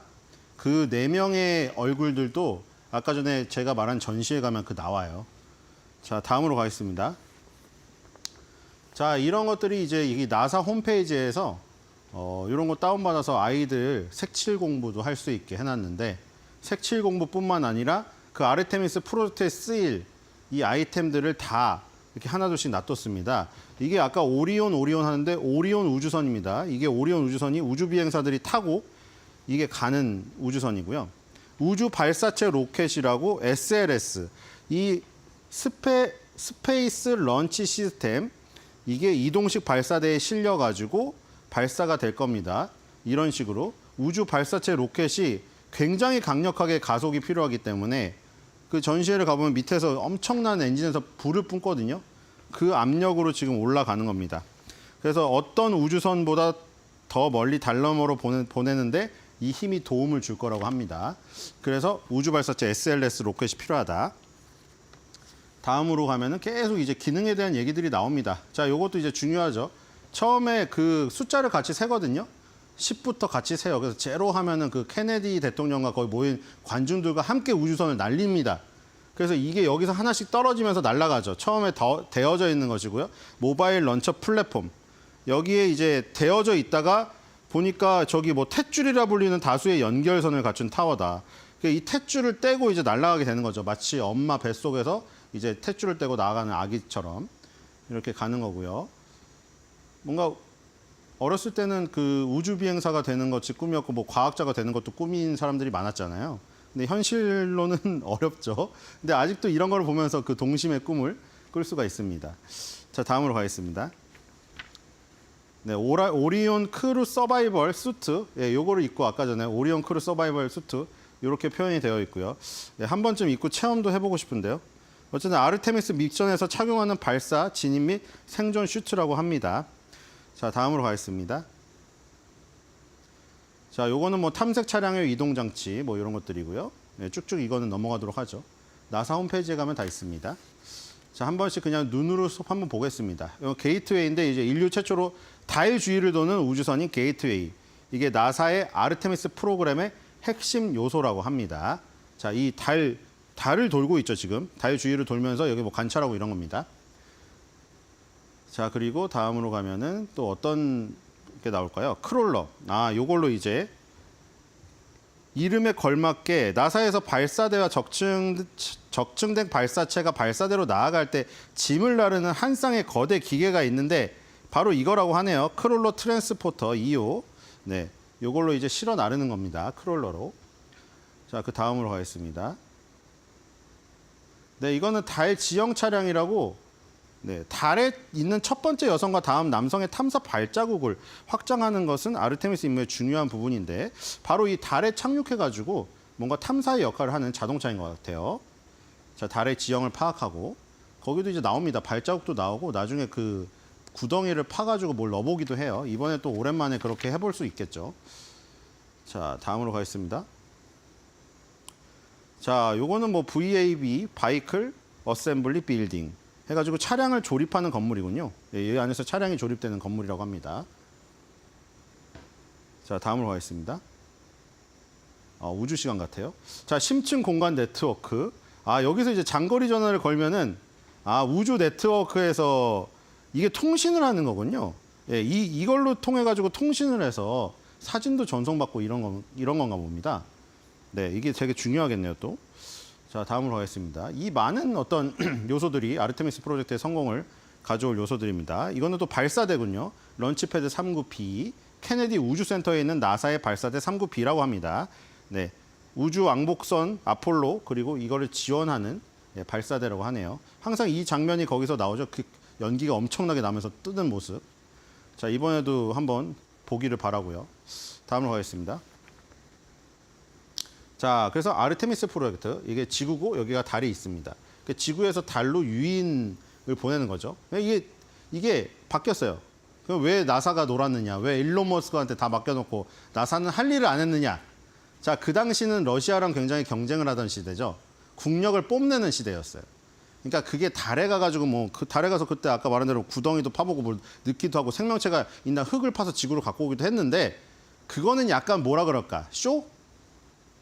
뭐냐, 보여주기 쇼? 그게 강하죠. 왜냐하면 우리 국력이 이 정도다를 보여주는 경쟁이었거든요. 그 뒤로 소련이 해체되면서 그게 없어졌죠. 소련이 해체되기 시작하니까 지금의 러시아로 오기 전까지 더 이상 경쟁할 상대가 없었던 거예요, 미군은. 굳이 뽐낼 필요가 없었던 거죠. 그러니까 안 했었던 거죠. 근데 지금 달을 가는 거는 미국이 뽐내기 위해서일까요? 뽐내기 위한 것도 있겠죠. 하지만 목적이 바뀌었습니다. 지금은 실제로 앨런 머스크가 허풍이 아닙니다. 앨런 머스크의 꿈은 뭡니까? 지금 전기차를 많이 팔고 옵티머스 로봇이 나의 생활을 도와주고 이게 아닙니다. 앨런 머스크의 최종 꿈은 항상 밝혔듯이 뭐죠? 화성으로 인류를 이주시키는 게 꿈입니다.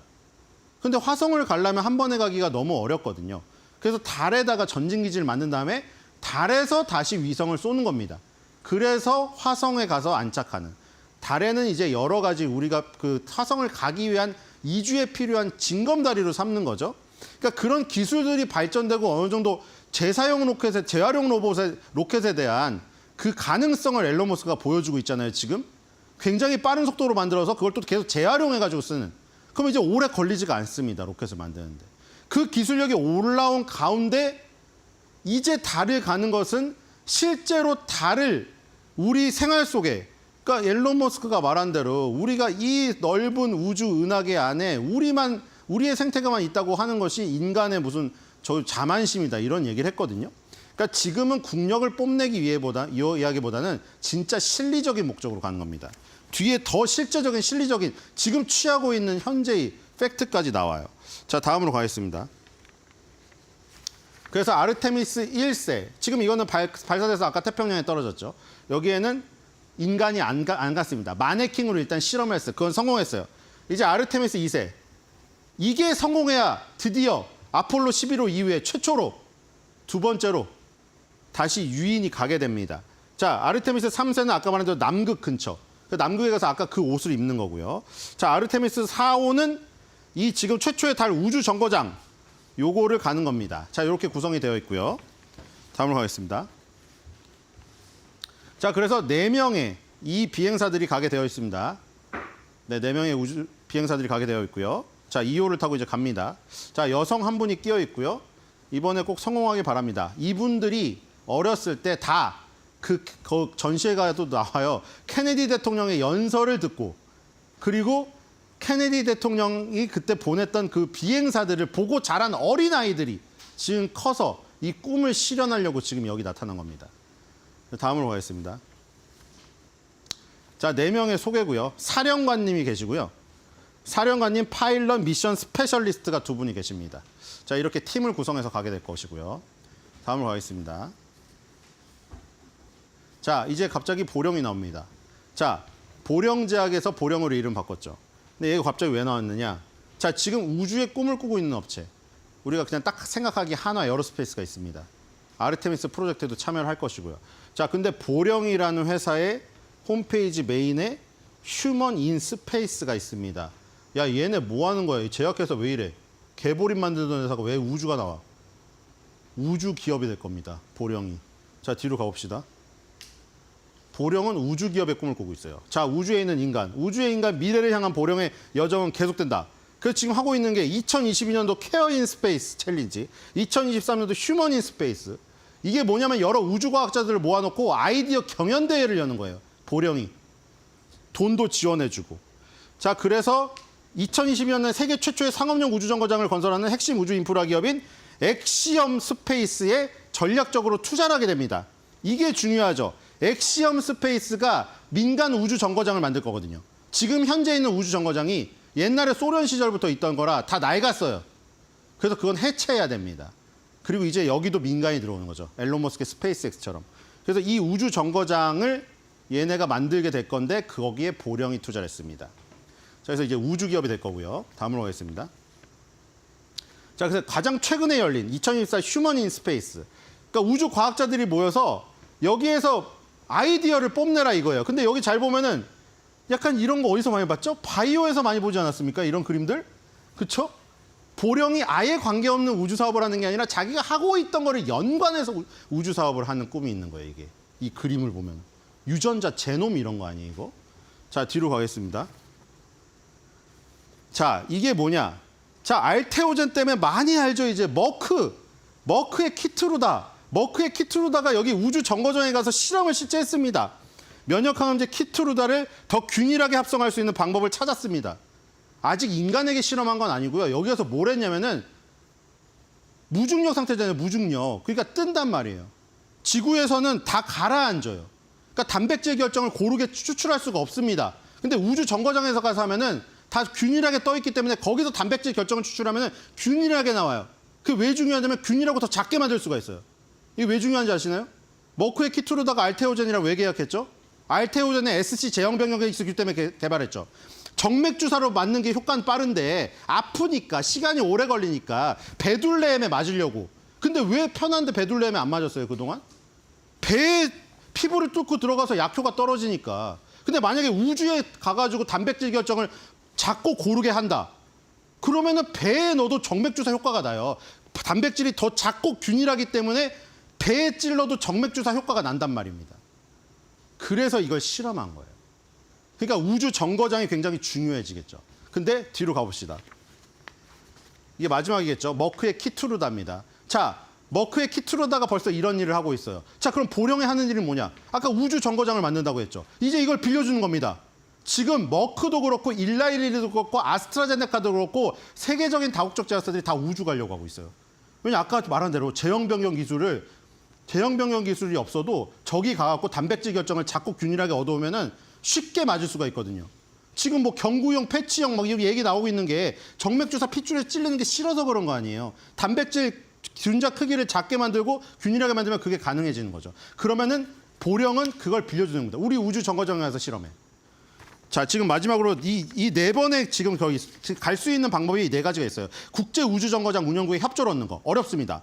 엑시엄 스페이스를 통한 국제 우주 정거장 사용 이게 보령이 하는 겁니다. 국제 우주 정거장을 안 이용하고 일론 머스크의 스페이스 X를 하는 거 이것도 어렵습니다. 우주인 없이 쏘아 올리는 무인 캡슐 이것도 어렵습니다.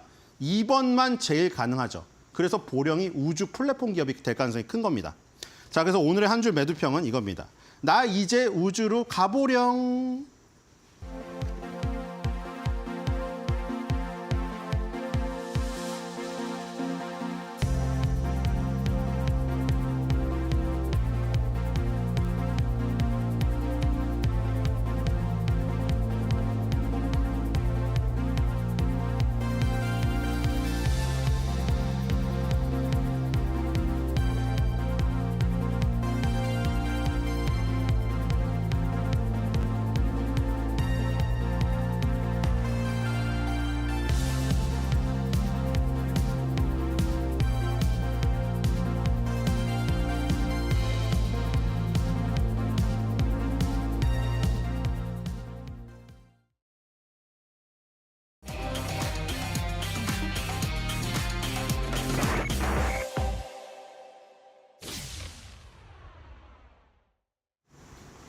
네, 오늘은 윤석천 평론가님과 오만한 인터뷰 시간 꾸려가겠습니다. 안녕하세요. 네, 안녕하십니까? 네. 미 대선 쪽, 뭐 예상했던 것과 달리 흘러간다? 어떻게 보십니까? 지금 보니까 네. 해리스 등판하고 네, 네. 여론조사 결과도 그렇고 좀 접전으로 가고 있는 모양인가 봐요. 네, 흡사 그 흥미진진한 그 야구 경기를 맞아요. 보는 것 네. 같아요. 계속 바이든 대통령이 실투를 하면서 점수를 까먹고 있다가 특히 트럼프 전 대통령 같은 경우는 그 충격 사건을 이후에 거의 뭐 홈런을 치다시피 했죠. 네. 그러니까 인기가 치솟았는데 느없이 등장한 구원투수 해리스가 사실은 굉장한 어떤 접전 상태로 이 경기를 몰아가고 있다. 최근에 이제 뭐 여론조사를 보게 되면 로이터가 했죠. 근데 그 경기에서는, 그 여론조사에서는 해리스가 사실은 이겼어요. 트럼프를. 네. 이건 어떻게 보게 되면은 요 근래 그 여론조사 중에서는 민주당이 공화당을 이긴 거의 뭐 유일한 어떤 뭐 조사다 뭐 이렇게 얘기할 수가 있겠죠. 그러니까 차이가 소폭이긴 하나 그래도 이기는 그러한 수치가 나온 거죠. 그렇죠. 뭐 네. 44% 대 42%였으니까요. 사실은 뭐 오차 범위네라고 얘기해서 뭐 어떤 사람들은 그 여론조사의 신뢰성 같은 데 의문을 제기하기도 해요. 그렇지만 이게 3자 대결로 들어가게 되면 로버트 케네디가 만약에 등판하는 걸로 하게 된다고 하면 이게 또 달라집니다. 예. 42대 38로 달라져요. 아. 그러니까 이건 오차 범위를 약간 벗어나는 거겠죠. 네, 네. 근데 저는 이 조사에서 사실은 제가 그 의미를 뒀던 거는 이 사람들한테 이제 그 두 사람에 대한 평을 갖다가 물어본 거예요. 네. 정신적으로 날카롭고 도전에 대처할 수 있는가 어떤 사람이 더. 그러니까 해리스와 그렇죠. 트럼프 중에. 그러니까 예. 정신적으로 날카롭다는 얘기는 사실은 상황 판단 능력이 굉장히 뛰어나다고 당신이 판단한 사람이라고 물어본 거나 똑같겠죠. 근데 이 조사에서는 그 응답자들이 해리스가 56%, 트럼프는 49%를 갖다가 그 평가를 했어요. 그러니까 해리스 쪽이 훨씬 우세하다라고 얘기할 수가 있는 거죠. 이 얘기는 뭐냐면은 이제 사람들이 사실은 그 기존에 이제 바이든이 밀렸다는 거는 그 고령 리스크가 굉장히 컸잖아요. 그게 고스란히 트럼프 쪽으로 가고 있는 거 아니냐. 그러니까 아무래도 뭐 나이가 들면 들수록 사실은 판단력이라든지 이런 쪽에 좀 의문이 생기는 건 네. 당연하니까 지지자들은 아무래도 그렇게 생각하는 것 같아요. 그래서 일단 이렇게 결론을 낼 수가 있을 것 같아요. 뭐 여론조사의 신뢰성, 그 다음에 이제 처음으로 등판한 거니까 어떻게 보면 허니문 효과도 있을 수가 있겠죠. 그런 걸 감안하더라도 미국 대선 구도가 상당한 어떤 경합으로 흘러가고 있다. 뭐 이렇게 얘기할 수가 있을 것 같습니다. 그러니까요. 그러니까 그 아까 말씀하신 정신적으로 날카롭고 도전에 대처할 수 있는가에 대한 평가에서 해리스가 더 우세한 것으로 나왔는데, 그러니까 말씀해주신 그 바이든 리스크라고 얘기를 했던 부분이 바로 그 고령에 대한 무서움이었잖아요. 그렇죠. 네네, 그 그렇죠. 미국 국민들 입장에서는 그럴 거 아닙니까? 근데 네네. 그게 트럼프가 이어받을 수 있고, 여기에다 좀 살펴보니까 피격 사건으로 인해서 그 위협이 언제나 도사릴 수 있는 인물이라고 트럼프가 또 그렇게 얘기가 된다고 하더라고요. 아무래도 뭐 그런 리스크들도 있겠죠. 근데 이제 미국 유권자들이 가장 이제 중요시하는 건 그동안에 바이든이 밀렸던 건 아까도 말씀드렸듯이 정신적으로 날카롭지 않다. 다시 말해서 판단력이라든지 이런 걸 갖다 믿을 수 없다는 거 네. 아니겠습니까? 근데 그게 그대로 이제 트럼프한테 전이가 됐다는 얘기입니다. 자기가 공격한 것들이. 그러니까요. 어찌됐든 우리 윤 평론가님 말씀을 종합해 보면 미국 대선 구도가 확실히 좀 흔들리고 좀 다른 양상, 좀 흥미진진한 양상으로 전개가 되고 있다는 건 확실해 보입니다. 그래서 이 피격 사건 이후로 트럼프 트레이드 이후에 또 네네. 해리스 트레이드까지 가세를 하면서요. 우리 이제 시장에서는 정치 테마주 같은 것들이 많이 움직임을 보이고 네. 있습니다. 그러면 이번에는 우리가 트럼프 트레이드 얘기는 너무 많이 했으니까 네. 해리스 트레이드라고 할 수 있는 부분들을 좀 짚어보려고요. 어떤 거 보면 됩니까? 그 똑똑한 사람들은 네이밍을 굉장히 좋아하는 네. 것 같아요. 뭐 트럼프 트레이드다, 해리스 트레이드다 이렇게 얘기하는데 해리스 트레이드라는 건 다른 게 아니겠죠. 해리스가 그 당선이 유력시 되면은 그로 인해서 그 굉장히 유리해지는 어떤 섹터들을 얘기하는 것 같은데 네. 일단 해리스는 뭐 바이든 정책을 그대로 그 승계하는 거 아니겠습니까? 따라서 더 진보적으로 이제 승계를 하겠죠. 가령 뭐 기후 위기 같은 거에 대해서는 바이든보다 오히려 더 진보적이라는 평가를 받고 있는 거니까. 진보적이면 더 강하게 그렇죠. 제시할 가능성이 예, 있다. 그래서 네. 뭐 태양광이라든지 풍력이라든지 이런 예. 재생에너지 쪽이 굉장히 강하게 영향을 받을 것 같고요. 특히 IRA법이라든지 지금 바이든 행정부가 추진한 그 AMPC 같은 것들 있지 않습니까? 첨단 제조 세액 공제 같은 것들은 예. 더 강화되거나 아니면 지금 현재 수준에서 유지될 가능성이 굉장히 많죠. 예. 따라서 뭐 전기차라든지 2차 전지 섹터 같은 경우들이 사실은 수혜의 어떤 가능성이 높다라고 얘기할 수 있는 거고요. 사실 뭐 호사가들은 이런 얘기들도 해요. 가령 뭐 마리화나를 합법화하니까 마리화났죠. 그다음에 이제 사실은 그 해리스 부통령이 가장 강조하는 게 위스콘신에서도 이번에 이제 제일 강조하는 게 사실 여성의 낙태권 보장 아닙니까? 예. 이 부분은 이제 굉장히 힘주어 얘기를 하고 있는 거니까 뭐 그런 쪽에 이제 뭐 그 임신 중절약이라고 하나요? 뭐 그런 네. 쪽들이 뭐 수혜를 받을 수 있을 거라고 얘기하는데 예. 제가 생각하기에는 사실은 너무 나은 것 같고요. 이제 사실 그 누구의 이 공화당이랑 민주당이랑 어떻게 보게 되면 접전 양상으로 치달으면서 사실은 이제 가령 뭐 트럼프 트레이드든 아니면 해리스 트레이드든 이런 것들은 이제 어떻게 보게 되면 모멘텀을 점점 잃고 있지 않냐. 대신 시장은 이제 사실은 제가 주목하는 거는 이제 연준의 움직임.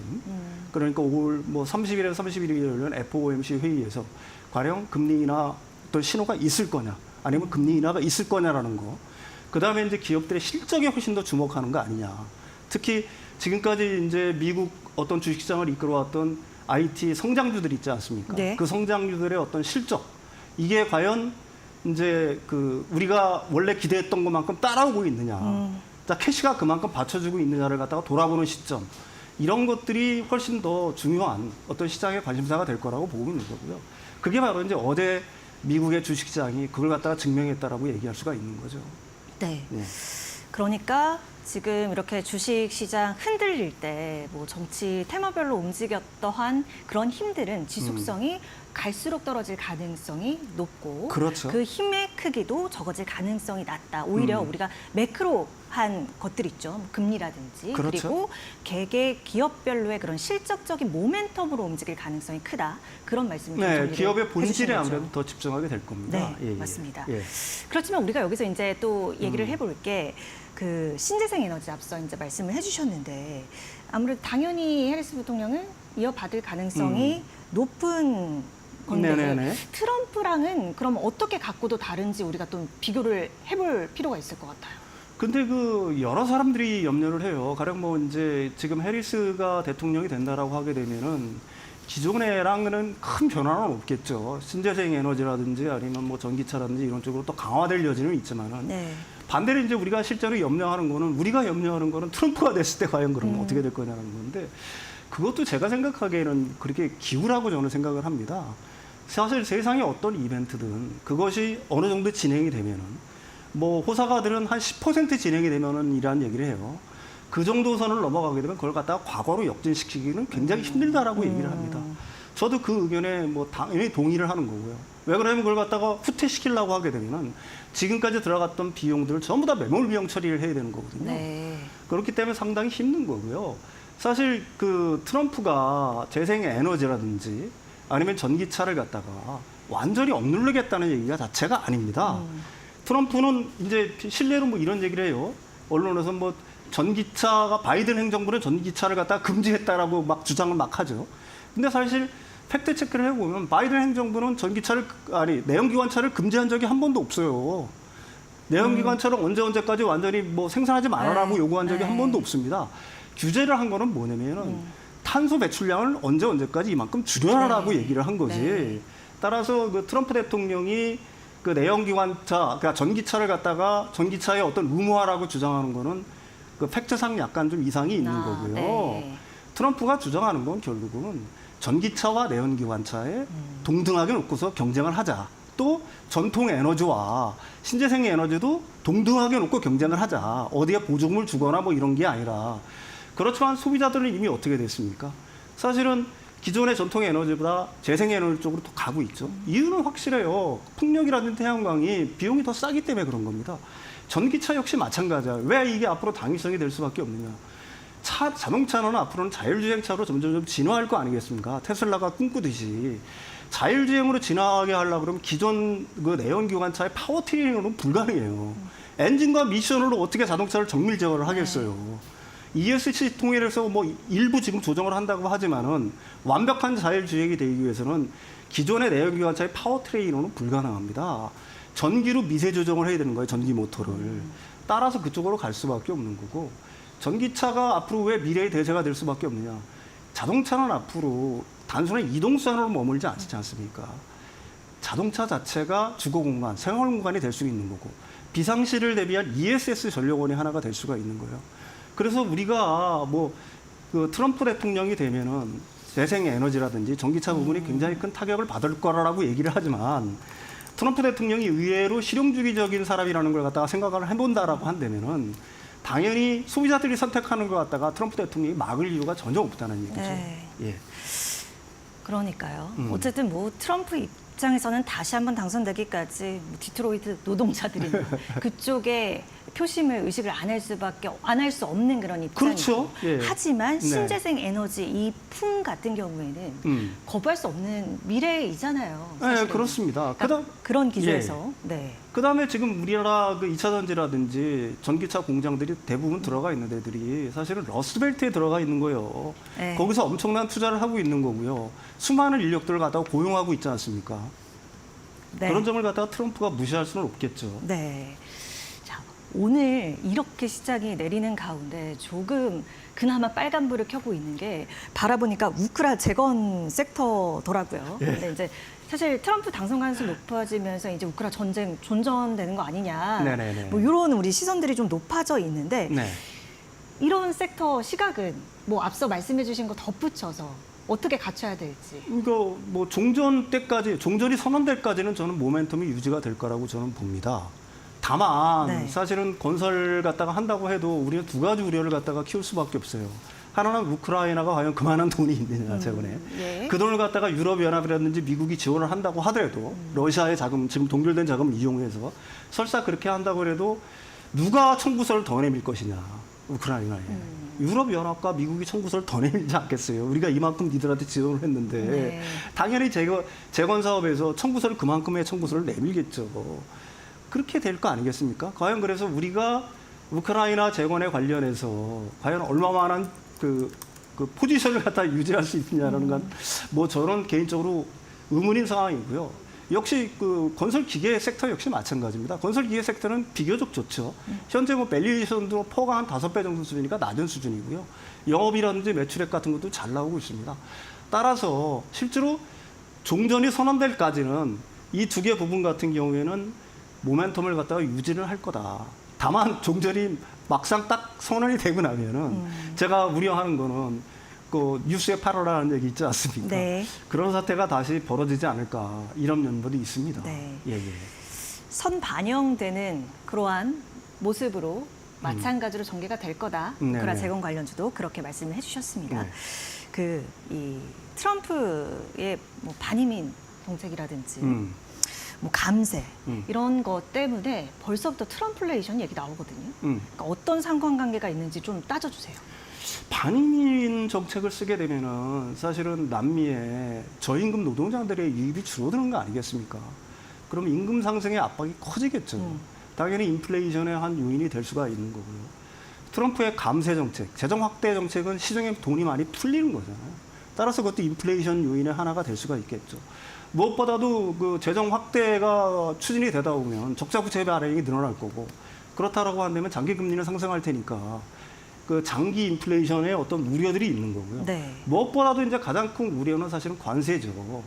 관세 보편적 10% 관세를 부과한다라고 하게 되면 JP 모건의 추세에 따르면은 한 1.5% 포인트 정도 올라갈 거다 CPI가. 그러니까 보호무역에 따른 네, 관세 그렇죠. 인상. 그 다음에 그 보편적 관세가 아니라 중국산 제품에 한 60% 관세를 일괄적으로 부과한다라고 예. 하게 되면은 한 1.1% 관세가 올라갈 거다. CPI가 물가 상승 요인이 생길 거다라고 뭐 JP 모건은 전망을 해요. 예. 뭐 저도 그 의견은 일정 부분 동의를 하는 거고요. 그래서 이런 부분들 때문에 사실은 그 트럼플레이션, 그러니까 트럼프가 되면은 인플레이션이 심화될 거라는 어떤 가능성 자체를 갖다가 시장에서 얘기를 하고 있는 거죠. 예, 예. 네. 네. 그러면 그러니까 지금 트럼프가 뭐 최근의 발언처럼 뭐 금리나 11월 전까지는 해선 안 돼. 이렇게 얘기하는 게 우리가 사실은 의미는 알잖아요. 왜 그런지.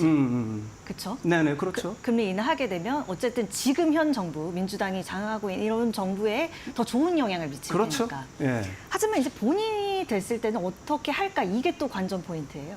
본인이 된다고 할 때는 사실은 일단은 트럼플레이션을 갖다가 굉장히 염려를 하고 있는데 네. 이것도 좀 한계가 있어요.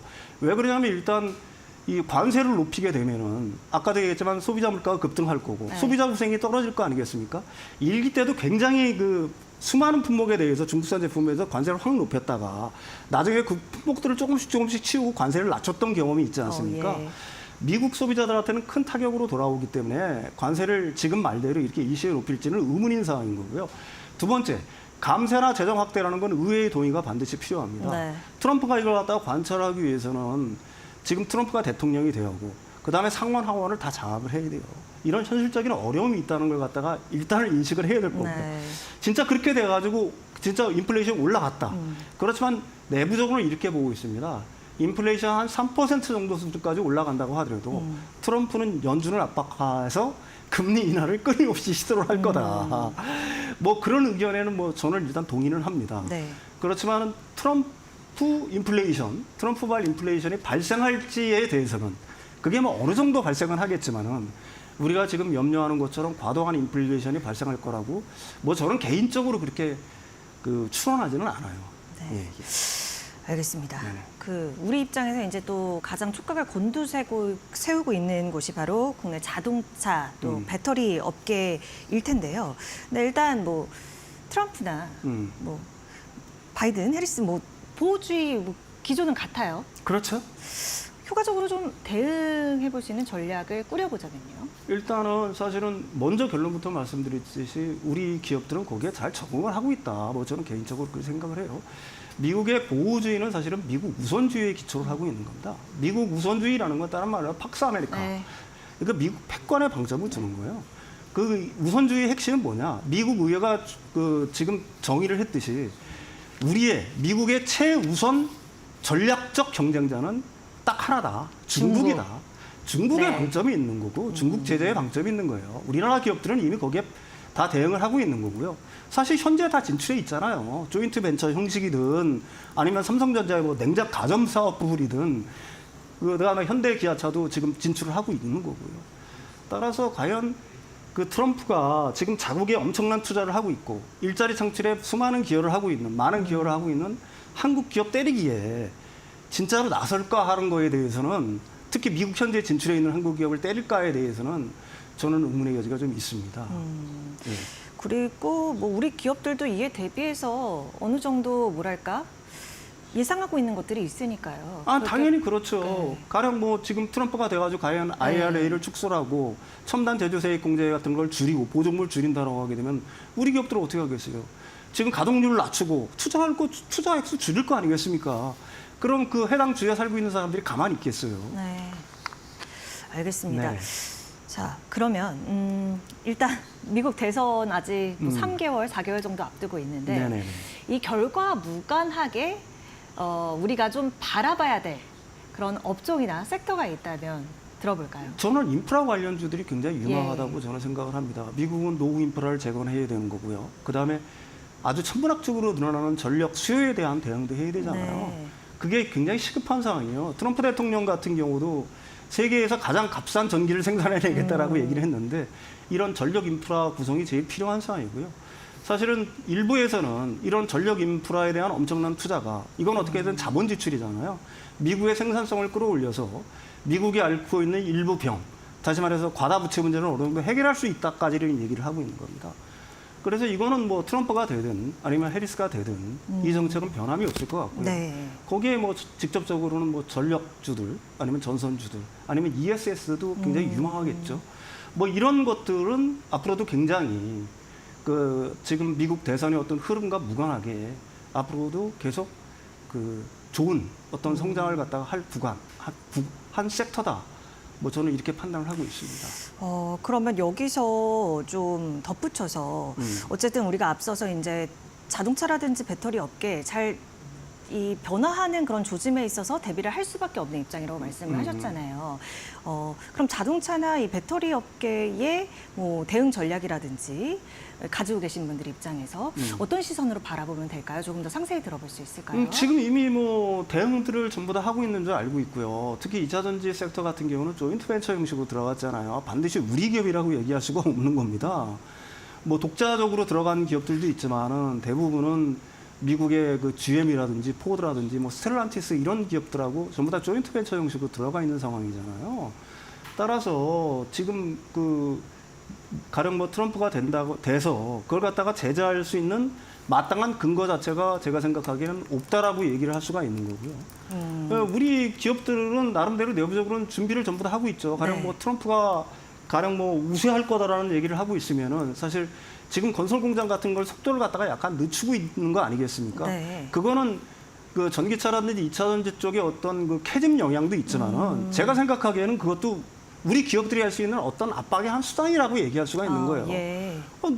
진짜 그렇게 나온다라고 하게 되면 우리 투자 철회하거나 아니면 가동률을 축소하거나 아니면 뭐 지금 많이 일어나고 있는 어떤 고욕 이걸 갖다가 해고를 통해서 해소를 하는 방안들 우리는 얼마든지 있을 수 있다. 그럼 과연 그게 과연 우리 기업들의 어떤 손해냐라는 걸 갖다가 미국에 있는 어떤 미국 정부라든지 미국 시장에 어떤 일종의 어떤 시그널을 주고 있다라고 저는 생각을 하고 있는 거고요. 트럼프 일기 때 사실은 우리나라 뭐 세탁기 업체라든지 가전업체들 뭐 이런 쪽에서는 굉장히 어느 정도 타격이 좀 있었잖아요. 그래서 미국으로 현지 진출을 상당히 지금 뭐 많이 한 상태입니다. 네. 사실 미국에서 생산하거나 아니면 멕시코에서 생산하거나 뭐 대부분 그런 형태의 어떤 생산 방식을 갖다가 택하고 있는 거거든요. 그래서 뭐 여러분들이 염려하시는 것처럼 첫 번째, 가령 뭐 트럼프가 과연 진짜로 전기차를 억누르고 신재생 에너지를 갖다 억누를 수 있는 가능성이 제가 생각에는 그렇게 높지 않다라고 판단을 하지만 설사 그렇게 된다고 하더라도 우리 기업들은 이미 거기에 상당 부분 적응을 해 있는 상태다. 뭐 저는 그렇게 생각을 합니다. 네. 어제 뭐 또 사실 트럼프 전 대통령이 전기차를 반대하는 건 아니다. 뭐 네네. 이런 입장을 또 보이기도 했어요. 뭐 네네네. 최근에 나는 일론 머스크를 사랑하고 네. 막 이런 발언들을 하면서 네네. 어떠한 조짐으로 이제 변화가 될지 굉장히 네. 궁금해지는 시점인 것 같습니다. 오늘 이 미 대선 구도 변화에 따른 또 우리 시장에 미칠 영향까지 윤석천 평론가님과 함께 짚어봤습니다. 오늘 말씀 고맙습니다.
네, 앵커 브리핑 7월 25일 목요일 순서 시작하도록 하겠습니다. 어제 K-패션, 이 국내 섬유유복 관련된 의복 관련주 얘기를 좀 제가 패션주 했었고요. 오늘은 상반기에 또 부진했던 업종 중에 하나가 엔터주입니다. 엔터주 얘기를 좀 해보도록 하겠습니다. 사진 한 장 보시죠. 뭐 누군지 아마 이제 대부분 잘 아실 겁니다. 미니진, 어도비, 미니진, 하이브의 이제 레이블 중에 하나죠. 뉴진스를 이끌고 있는 어도어의 대표입니다. 미니진 쇼크유, 밑바지 엔터주. 사실은 이게 굉장히 상징적인 하나의 사건이어서 오늘 가져왔는데요. 엔터주가 올 상반기에 굉장히 좋지 않았는데 이 하이브 같은 경우, 이 미니진 사태 같은 경우는 하이브의 이제 상징은 BTS죠. BTS가 이제 군입대를 하고 나서 사실 그 빈 공백을 메꿨던 게 이 미니진 대표가 이끌고 있는 미니진 대표의 이 어도 레이블에서 이제 만들어낸 이 걸그룹이죠. 이 뉴진스였습니다. 사실은 굉장히 짧은 기간에 성공을 해서 어떻게 보면 BTS의 공백이 무색하리만큼 하이브의 주가 상승이라든가 이런 실적을 이끌었던 걸그룹이었는데 이게 호사다마라고 그럴까 이렇게 되다 보니까 이제 충돌이 좀 생겼고 결국 힘겨루기로 갔고요. 근데 거기서 그냥 끝날 수도 있는데 이를테면 뭐 해임을 하거나 이럴 수도 있는 거니까. 근데 거기서 끝난 게 아니라 민 대표가 정면으로 이제 대중 앞에 치고 나왔죠. 그래서 유튜브나 이런 것들을 통해서 이제 민 대표가 직접 뭐 얘기도 하고 기자들과 기자간담회도 하고 이런 것들이 생중계가 되면서 이 충돌, 그러니까 하이브와 민 대표 간의 충돌을 넘어서서 조금 더 이제 우리 엔터 업계, 이거 소위 말하는 이제 K-팝 신화의 어떤 민낯, 좀 어두운 면들 이런 것까지 다 공개가 된 겁니다. 그러니까 제가 이 사진을 이제 맨 처음에 이제 사진으로 가져왔던 가장 큰 이유는 이 사건이 단순히 엔터주들의 실적이 나빴다라는 것뿐만이 아니라 결국은 K-팝 신화에 이렇게 약간 매몰돼 있던 경도돼 있던 우리 투자자분들이 우리 K-팝 관련된 엔터주들의 어두운 게 저런 면들이 있었구나. 그러니까 저런 식의 과정들을 거쳐 이렇게 된 거구나라는 어떤 그런 부분들을 알게 됐다. 어떻게 보면 우리나라 엔터 업계의 어떤 실상을 그대로 들여볼 수 있게 됐다. 이게 이제 굉장히 중요한 사건이었다고 생각해서 이 사진을 좀 제일 먼저 가져온 건데요. 좋은 면도 있고 나쁜 면도 있는 건데 이제는 총체적으로 우리 엔터 업계들의 실상들을 알게 됐다는 게 어떻게 보면 투자한 사람 입장에서 봤을 때는 굉장히 중요한 포인트라는 생각이 들어서 이 얘기를 좀 처음에 좀 가져오겠습니다. 결국 이제 올 상반기 엔터주도 굉장히 부진했으니까 주가들 한번 살펴볼 필요가 있겠죠. 다음 장 가볼까요? 엔터세도 올해 주가 추이인데요. 이게 7월 17일 거니까 지금은 제가 잠시 후에 다시 한번 말씀드리겠습니다. JYP 가장 많이 떨어졌죠. 8만 원대에서 5만 원대까지 떨어졌고요. 오늘은 지금 52,000원대까지 떨어졌습니다. 그다음에 하이브 22만 원대에서 18만 원대까지 떨어졌는데 지금 오늘 주가 보니까 17만 원대 초반까지 떨어졌고요. SM이 7만 9천 원대에서 7만 3천 원대인데 지금 7만 원 턱걸이 하고 있습니다. 여기 YG 엔터테인먼트가 있는데 YG 엔터테인먼트 4만 원대에서 3만 원대로 떨어졌고요. 낙폭을 보면 JYP 엔터테인먼트가 제일 낙폭이 크고요. 뭐 시가총액이 워낙 하이브가 크기 때문에 시총 줄어든 걸 따지면 하이브가 제일 크겠죠. 근데 이것도 사실은 6월 달 중에 한번 반등 살짝 하다가 된 거라 더 사실은 어떻게 보면 올해 저점으로 따지면 더 떨어졌을 겁니다. 자, 여기서 하나 더 가장 많이 떨어진 JYP 엔터의 차트 한 번만 더 보겠습니다. 보면은 저게 2021년이죠. 팬데믹 이후에 주가 가장 급등했을 때 저때 14만 6천 원 거의 15만 원대까지 갔던 게 이제 2021년 7월에 전 고점, 역대 최고점이고요. 그다음에 올해 역대 최저점, 올해 최저점은 지난 7월 4일 날 5만 3,400원입니다. 이렇게 딱 보면 대략 15만 원 정도 됐던 게 5만 원까지 떨어졌으니까 얼추 봐도 3분의 1 토막 났다 이렇게 볼 수가 있는 그런 상황입니다. 엔터주 부진 이유 뭐 많이들 들어보셨겠지만 제가 한번 좀 종합 정리를 해봤습니다. 엔터주가 부진한 이유는요. 화면 띄워주시죠. 예. 하이브 같은 경우는 어도어 갈등 당연히 있고요. 그다음에 BTS 부재 메꾸는 뉴진스가 있긴 한데 좀 아무래도 BTS만큼 채울 수는 없는 거였으니까. 그다음에 신인 발굴이 좀 미흡하다. 이거를 엔터업계에서는 IP라고 얘기를 하거든요. 신인 어떤 그런 엔터테이너들을. SM 엔터테인먼트 같은 경우는 이런 내용도 있고 최대 시장의 중국 경기가 부진한 영향도 좀 있고요. 일종의 한한령이 옆한 거죠. 그다음에 YG 엔터 같은 경우는 블랙핑크 그 단체로는 계약을 체결했지만 개별 계약은 실패했죠. 그 영향. 신인 발굴 미흡하다는 건 역시 같은 얘기고. JYP 엔터 같은 경우도 트와이스 활동이 주춤한 상태에서 신인 발굴 역시 미흡하다는 거. 그러니까 공통점은 후속 IP 즉 후속 신인 발굴이 좀 다들 부재하다, 별로 좋지 않다라는 얘기고 어떤 새로운 이벤트들이 별로 없다는 얘기죠. 물론 뭐 그 공연 같은 걸 안 하는 건 아닙니다. 그다음에 중국 시장 부진하다. 그다음에 일부 멤버들 일탈 행위 때문에 주가가 좀 떨어지는 이건 우리나라 렌터업계들 고질적인 그런 어떤 악재 중에 하나이긴 합니다. 이런 것들이 있고 그러면 이제 결론으로 좀 넘어가면서 그럼 우리나라 렌터주들 별로 희망이 없는 걸까요? 그렇게 생각되지는 않습니다. 몇 가지 제가 사례를 좀 가져왔습니다. 첫 번째 사례부터 좀 보시죠. 이게 JYP의 이제 스트레이트 키즈라고 하는 이제 보이그룹인데요. 재계약에 성공을 했습니다. 이게 7월 18일이었는데 이 당시에 JYP 주가 다른 데랑 관계없이 JYP 주가만 4% 가까이 크게 오르는 그런 모습을 보였고요. 그 다음 기사 보겠습니다. 앞서 이제 SM 엔터테인먼트 주가 부진했던 이유 중에 하나가 중국 부진, 한한령 이런 말씀을 드렸는데 이때 그 JYP 엔터테인먼트도 좀 올랐고 그다음에 SM 엔터테인먼트 좀 올랐던데 지난 5월 말에 윤석열 대통령과 리창 중국 국무원 총리 간의 회담이 있었습니다. 이때 이 문화 관련된 이런 이슈들이 논의가 됐습니다. 그러다 보니까 비교적 그 회의도 잘 끝났고요. 그러다 보니까 뭔가 한한령이 좀 해제되는 게 아니냐 이런 기대감이 나오면서 그 당일날 뭐 JYP뿐만 아니라 대부분 엔터테인먼트주들이 소폭 3, 4%씩 오르는 그런 모습들이 좀 나타났습니다. 이게 이제 화장품이나 게임, 요즘에는 기아자동차에 전기차까지 중국에 들어가는 걸 보면 한한령이 뭐 100%는 아니지만 조금씩 풀리고 있다는 거는 확실하게 알 수 있을 것 같고요. 들어오기 전에 조금 전에 확인한 건데 YG 엔터테인먼트에 이제 이미 해체된 그룹이 나오면 2NE1이라는 이 걸그룹이 있었지 않습니까? 정말 화끈했었는데 빅뱅이랑 같은 시대를 해서 YG 엔터테인먼트의 전성기를 이끌었던 대표적인 걸그룹인데 이 2NE1이 지금 올 10월에 단독 콘서트를 연다고 합니다. 이 소식이 나오면서 지금 유일하게 YG 엔터테인먼트만 오늘 1% 넘게 상승을 하고 있습니다. 제가 이 세 가지 사례를 든 이유는 딴 게 아니라요. 결국 뭐가 있으면 주가가 올라갑니다. 뭐가 있으면 주가가 올라갈 뿐더러 실적도 좋아지는 거고요. 당연히 여전히 K-팝 팬들, 여전히 국내 엔터테인먼트주들에 대한 팬들, 투자자들은 보고 있습니다. 근데 계속 떨어지고 있는데 뭔가 반등 모멘텀을 못 찾고 있다. 이제 이게 문제인 거죠. 하나만 표를 더 보도록 하겠습니다. 코스닥 오락문화 지수 추인데요. 계속 뭐 오르락 내리락 하고 있는데 지금은 사실은 계속 내려가고 있는 상황입니다. 근데 역대 최저점보다는 좀 어쨌든 위에 있고요.